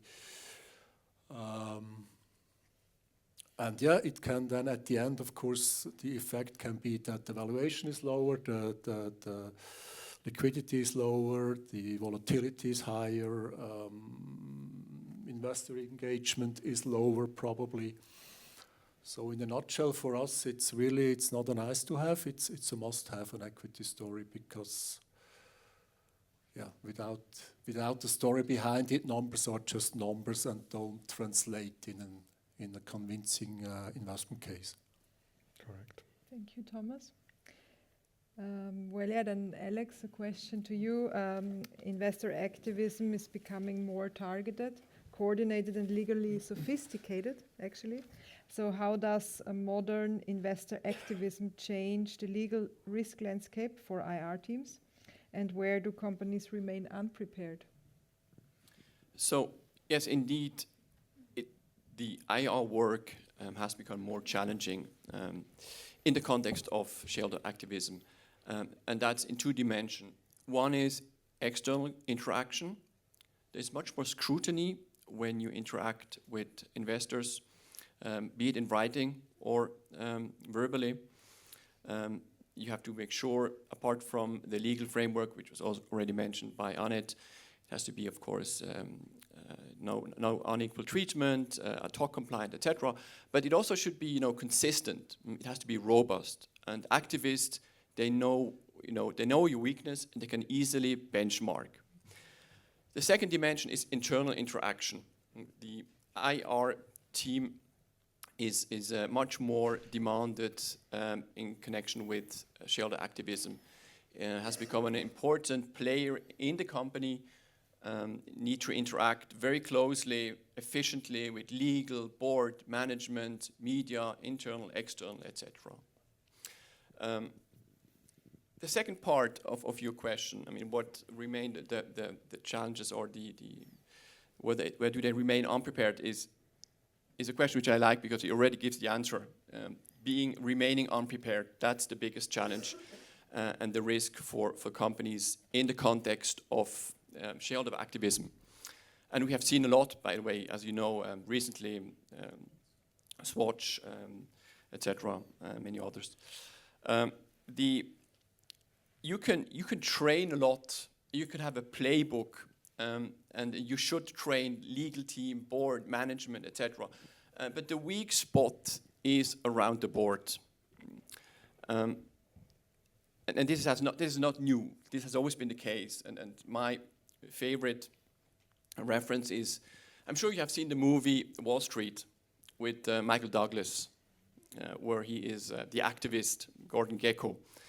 And he is showing up at the shareholders meeting, and then there's this famous quote. Who remembers the quote? Greed, for the lack of a better word, is good. That's the famous quote. It hasn't changed the philosophy in the US, by the way. And you can see the board, white man, gray, old, shocked, passive, absolutely unprepared. Now, it's not that bad anymore in Switzerland, but still the board is very often, even though trained, it's not prepared because it's not aligned. The board is not aligned. And one reason why this is super difficult to achieve is because you cannot really simulate these cases.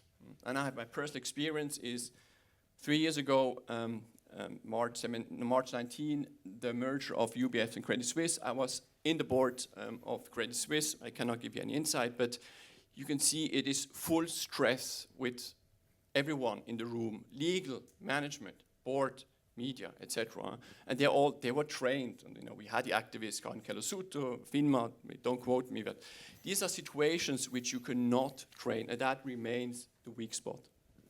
Great, thank you. Thank you. So then, yeah. We have one more question to Richard from ComputerShare. So you have a focus also on shareholder identification, right, as a company? Correct.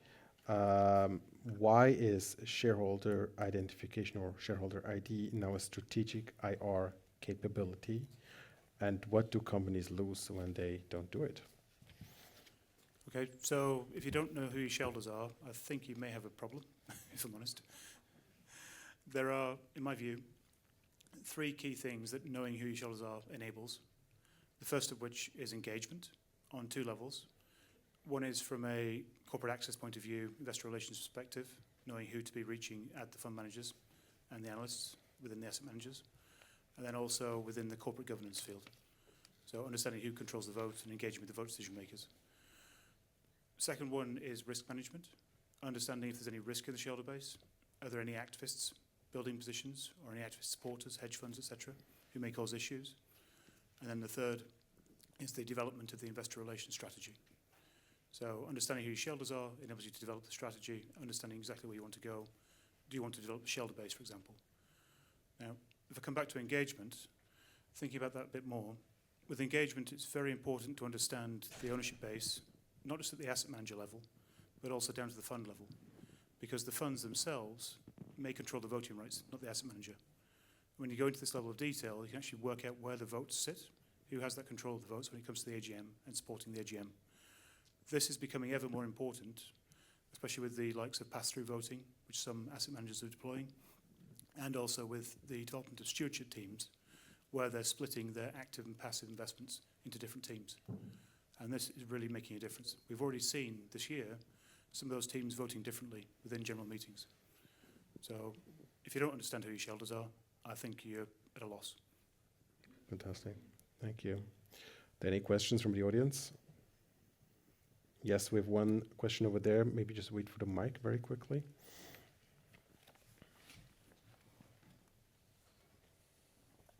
Hi, I'm Maria Grazia Leruccio from Luzerner Kantonalbank. I have a very simple question to you, Attila. Have you ever considered moving the Bader Helvea conference in January after the full year reporting season? No, we haven't. I think the timing is quite nice because it's straight after the Christmas holiday season, and it's a nice start into the new year. I think when you look at the banking landscape, there is competition as well in terms of conferences. So therefore, the experience that we have made is that starting into the new year with a nice location, in Bad Ragaz, and meeting investors, international investors, it's a nice setup. There is not an ideal timing. Also, to wait for the annual figures to come out. Everybody's busy, right? So yeah. In a nutshell, we have made a good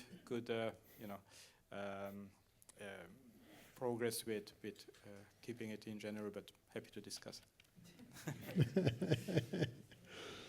Are there any further questions?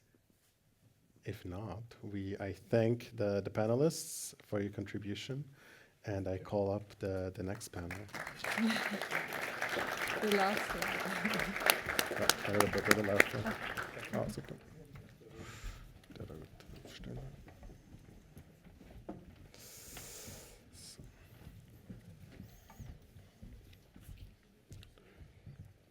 Maybe just pick one of these over there. Last but not least, we have a panel on the IR tech stack, from shareholder base to digital engagement. I know everyone's hungry, but nevertheless, I would say we do the same spiel again. Everyone presents themselves quickly, 1 minute. Thank you. Yeah, so thank you very much. Loris DiBiase is my name, from EQS Group. I'm a service and a project manager at EQS Group, and as you may know, I've seen a lot of our clients here. We are a digital provider. We were based, so the headquarters is in Munich. It has been founded 26 years ago, and then nearly 10 years ago, they thought, okay, Swiss is a nice market. Let's start also in Switzerland, and here we are. Perfect. Yeah, thank you very much. My name is Christian. I'm the co-founder of Equitech. I hope I would be the lunch caterer, but we do share books, share registrations, shareholder meetings, representing around about 100 plus clients in Switzerland from private and public listed companies. And that's basically the area we're focusing on. Thank you very much. Hello, everyone. Great to be with you here all today. My name is Nicholas Shavkovsky. The first relief is that the six managed to spell my surname correctly, despite it being very complicated, so I thank you for that. That's the diligence you can expect from the exchange here. I lead sales and partnerships for Q4 across EMEA. For those of you that don't know Q4, we are an investor relations platform. We work across the entire IR lifecycle, and we do this with workflows, data, and AI. I will not go into all of these items because I know lunch is definitely expectant at this stage. Suffice it to say that we're growing very aggressively, organically and inorganically. We acquired a consensus management platform just 2 weeks ago. And I think the message that I'd put across today is there's huge opportunity for IR teams to work differently in the 21st century, whether it's through data or AI. We see a really big opportunity there, and I look forward to discussing that with any of you that are interested. Thank you. Yeah, hello, my name is Arturo De Vigos. I'm the founder of De Vigos Engineering and Shareholder Services. And I'm impressed by you. I mean, your attention span is just amazing. I mean, all this energy on this stage, I mean, I don't know how you even manage that. So I keep it very short. Shareholder services, management, and AGMs, we all know what this is about. And basically, to cut it really, really short, we just make sure that everything is up and running, because when we go to the election process of the AGM, it just has to work. And all the rest I can tell later. Right, it seems that we are really eager for lunch here, so I'll try to keep it short as well. So my name is Martijn Hottenbach, Sales Manager Continental Europe here at Notified. This is technically still my first job, but I've been supporting our Swiss clients with the IR and PR communication challenges for more than 18 years now. Notified is one of the world's leading providers of digital IR and PR communications technology. We are part of Equinity since last year, so we're creating an end-to-end IR communications and shareholder engagement platform. Primary offices are in London, Paris, Stockholm, and since this month also in Frankfurt. So I'm joined by my colleague Martin Alamri, who is our sales director for DACH, to really emphasize our focus on the DACH market and region as well. What is it that we do? So for over 25 years, we have been supporting issuers around the globe, managing their entire investor relations communications lifecycle. So we are that one platform that combines PR and IR disciplines all into a single platform. For IR, that means your earnings calls, earnings webcasts, IR websites, regulatory disclosures, earnings events, AGMs, CMDs. On the PR side, it means global media database, online and social media listening, press release distribution via our own Globe Newswire brand, reaching analysts, journalists, investors in 158 countries in 35 languages. And that scale matters because with our 10,000 clients, it means that we ensure our clients get a single point of contact, one platform, one login, one consensus message for IR and PR communications to get measurable impact, less operational friction, and a consistent messaging. Thank you. Hello, everybody. My name is Carmen Veche Sanchez, and I'm from Chorus Call, Switzerland. I'm here with Tamara, and we will be pleased to also continue to speak during lunch. I will make it that shorter because everybody has, I'm sure, time. I want to have time for lunch. Chorus Call is based in Switzerland, and we also have offices around the world.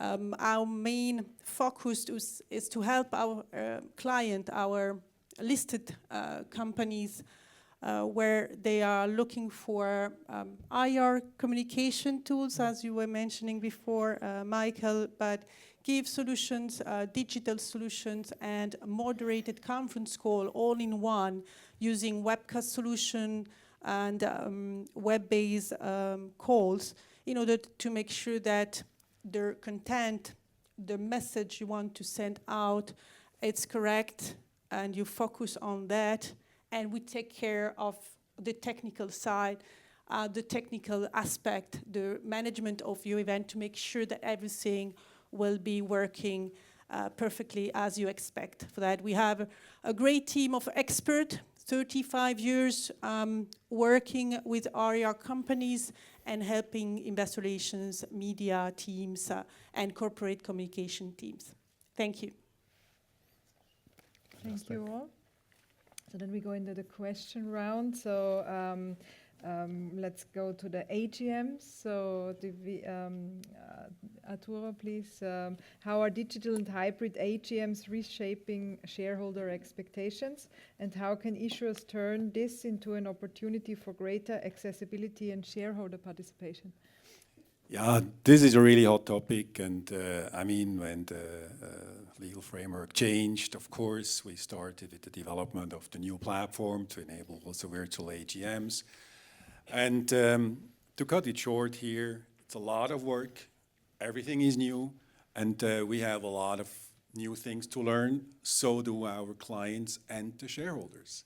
So we did already 12 virtual AGMs, purely virtual, and it's really amazing to see all this, but there's a long way also in the trust from the board because it takes new risks, of course, and all this has to be addressed. So, but our job is not to judge what is right, what is wrong, but we see now a really very interesting discussion whether the virtual format is the right one, or should something hybrid be envisioned, like in other countries in Europe, as we know, is more or less the rule. But all this is still ahead, and I think we are in the middle of this process, and it's very, very interesting. Speaking of AGMs, Christian from Equitech, maybe. For effective shareholder engagement, where do outdated shareholder processes still limit this kind of engagement, and how can technology or your technology remove these barriers? Yeah, thank you very much for that interesting question. I'm not sure about whether people are still alive, so I want to pose 3 advancements we could tackle on the process side. In my opinion, we still invite a lot of shareholders by postal mail. So who in the room, you still have maybe some hands, we are vivid, I don't have my clicking devices with me. Who is still inviting mostly shareholders by postal mail? Okay, wow. So one of the things is we still don't get the email addresses as a share registrar from the custodians, which is a huge limitation. We have a lot of private clients, if I tell them in the IPO Academy, hey, you don't have email addresses of your shareholders, they're looking like, okay, so how do we contact? So it's really one of the process inefficiencies, in my opinion. So we have a workaround, you can register as a shareholder, you can put your email into the system, but it's still a workaround. Second is in general on price data. Who of you knows whether a shareholder has a 40% gain or a 40% loss in its position on a shareholders meeting? Nobody. Okay, so what we are really lacking and what I hear a lot from our clients is we do not know what is my relationship to the shareholder and his relationship to the company. For me, it's like a cold call. I have no clue. So in that sense, if this is a wish list, what would be best would be that we get from the custodians as well the trading price information on buy and sell, so I have a better understanding on the position of my shareholder. Of course, and that leads to the third part, most positions are even not registered. So by default in Switzerland, I always have to explain that in comparison to other countries, shareholders do not get registered, which is a huge problem. We are mostly blindsided. So we can talk about shareholder meetings, great engagements, and everything if we know only half of our shareholder base, compared to your stocks, where we see like Palantir going crazy with retail investors. How can we keep up in Switzerland digital sovereignty? So we need to invest into this infrastructure. Thank you. Thank you. Thank you, Christian. Yeah, maybe we go on with Notify then. Digital IR channels are more crowded and more scrutinized than ever. What must digital communication platforms do to remain credible and relevant in modern investor relations? Good question, and I think that the bar over the past years has fundamentally shifted, right? So for years, the role of a digital IR platform was basically distribution. Publish the results, make your regulatory filing accessible, host your webcast. At this point, investors and analysts are no longer looking for the present, they expect that it's the minimum. So what they're looking for is speed, quality, and more increasingly, intelligence as well. So for example, the notified platforms are purposely built around AI, enhancing AI visibility, helping AI, PR and IR teams ensure that their content is found, understood, and cited in a way where these AI tools create a narrative that you as a listed company are looking for. So what does credibility look like? And I'll keep it short, 3 points, but I'll shorten them a little bit. So in the end, it starts about trust infrastructure, right? So you, but also we operate in a heavily scrutinized, regulated environment, which means that the absolute basis of tools that you use should be enterprise-grade security, regulatory compliance, audit-ready data handling. So SOC 2 compliance is the absolute minimum.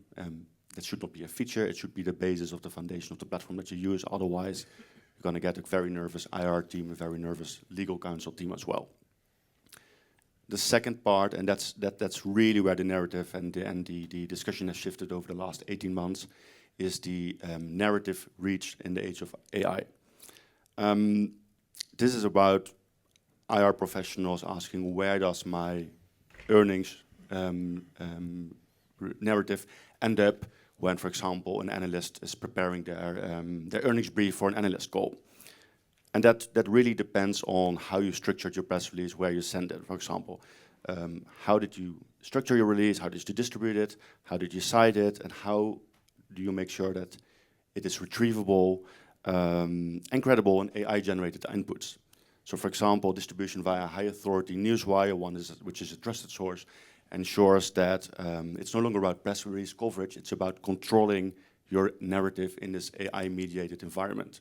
So it's no longer about just publishing content and hoping it will land, it's about getting the right analytics, getting that information about increasing shareholder engagement, where sentiment is shifting, etc.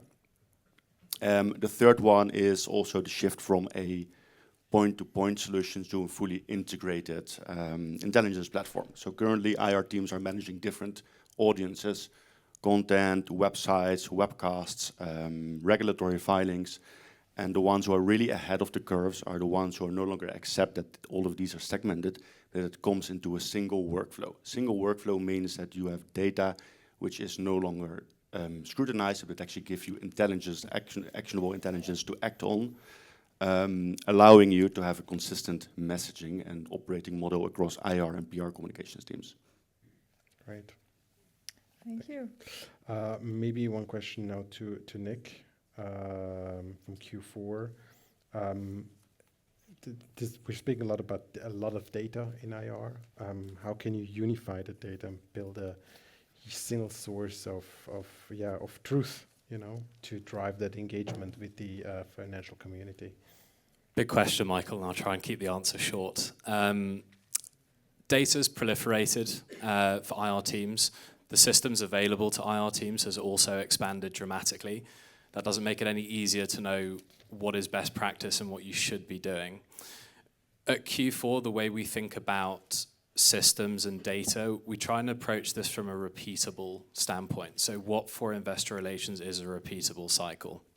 So we take, for example, a results cycle that IR teams follow. What are the constituent things that go into that specific part of the calendar? It could be preparing your narrative going into your results call. It could be executing your reporting cycle flawlessly. You'll also want to understand what the reaction of the market is to whatever it is that you've reported. To go and do that, you need a lot of data. You need a lot of inputs. And I think the thought I would put in people's minds is, have a think about all those inputs. Have a think about all the data you're using, the AI systems you may be interacting with today. How many of them are there? And can you do it more simply? Thank you, Nick. Carmen, what can you do technologically out of a conference call? Thank you, Vera. Yes, I think here for us, Chorus Call, what it's important that in our experience, we can help, we can assist, and we can provide a tool and a solution that needs to work, okay? And thanks to the experience we have, we really can give this assistance to our client. But For us, earning calls are not longer only broadcast of your results, but it's about maximizing the reach, the engagement, and also the accessibility in real time. And I will give you some few examples here. We normally have one single format, the webcast, but what we want also to provide is to create multi-layers of experience. For that, first of all, it needs to be a reliable, a secure, and a high-quality audio and video delivery. Okay, this is a must. And of course, it needs to work. Okay, that's also the point. First is accessibility and the reach. You need to have seamless dialing numbers. Also, of course, now web-based participation, and everything needs also to work using a mobile. This will ensure your investors to access your event without, from everywhere and without friction. Secondly is, as we were talking about real-time intelligence, that we have the possibility to use instant live transcript, so that you have your event and you can have the subtitles of the content. You also have AI-powered keyword tagging, or you can have an instant replay. This will allow both companies and investors to get the key message of your call, and it needs to, of course, be there. Interaction and control. Your IR team need to have an advanced Q&A tool, may have moderators, management or tools as well, and make sure that you get immediately statistic or analytics while you have your conference, because you want to know exactly who is in your call and don't be blind. And make sure that you prioritize your questions, you are able to talk about the relevant topics during your conference. And at the end, I would say the final point, but not the less important, the post-conference value creation. For that, after the event, you want to have a technology allowing you to have an immediate replay available. You will, of course, have statistic and analysis of what happened during your call, and also the transcript available online. This will continue to give you and deliver you a content asset, and that will help you to continue your work after the event. That, in short, the technology is a must, but is not only to communicate your results, but to make sure that you can exceed the reach, the deepen engagement, and of course get this additional insight that will allow you to have a help before and during, and of course after your event. But thank you so much, and as my operators team will say, thank you for your attention. We are glad to take your question. Please press star one or raise your hand for the Q&A session. I do remember that so very much. well. Last but not least, EQS is also a provider that many of you know. And we'll finish with one question that is ubiquitous and everywhere. So how are you using AI, and how your clients going to benefit from it? So my answer will take like 50 minutes. No, joking. So for us, it's important to understand that AI is everywhere. So also in washing machines. So we really have to know and to understand where to use AI properly, and where it makes sense, basically.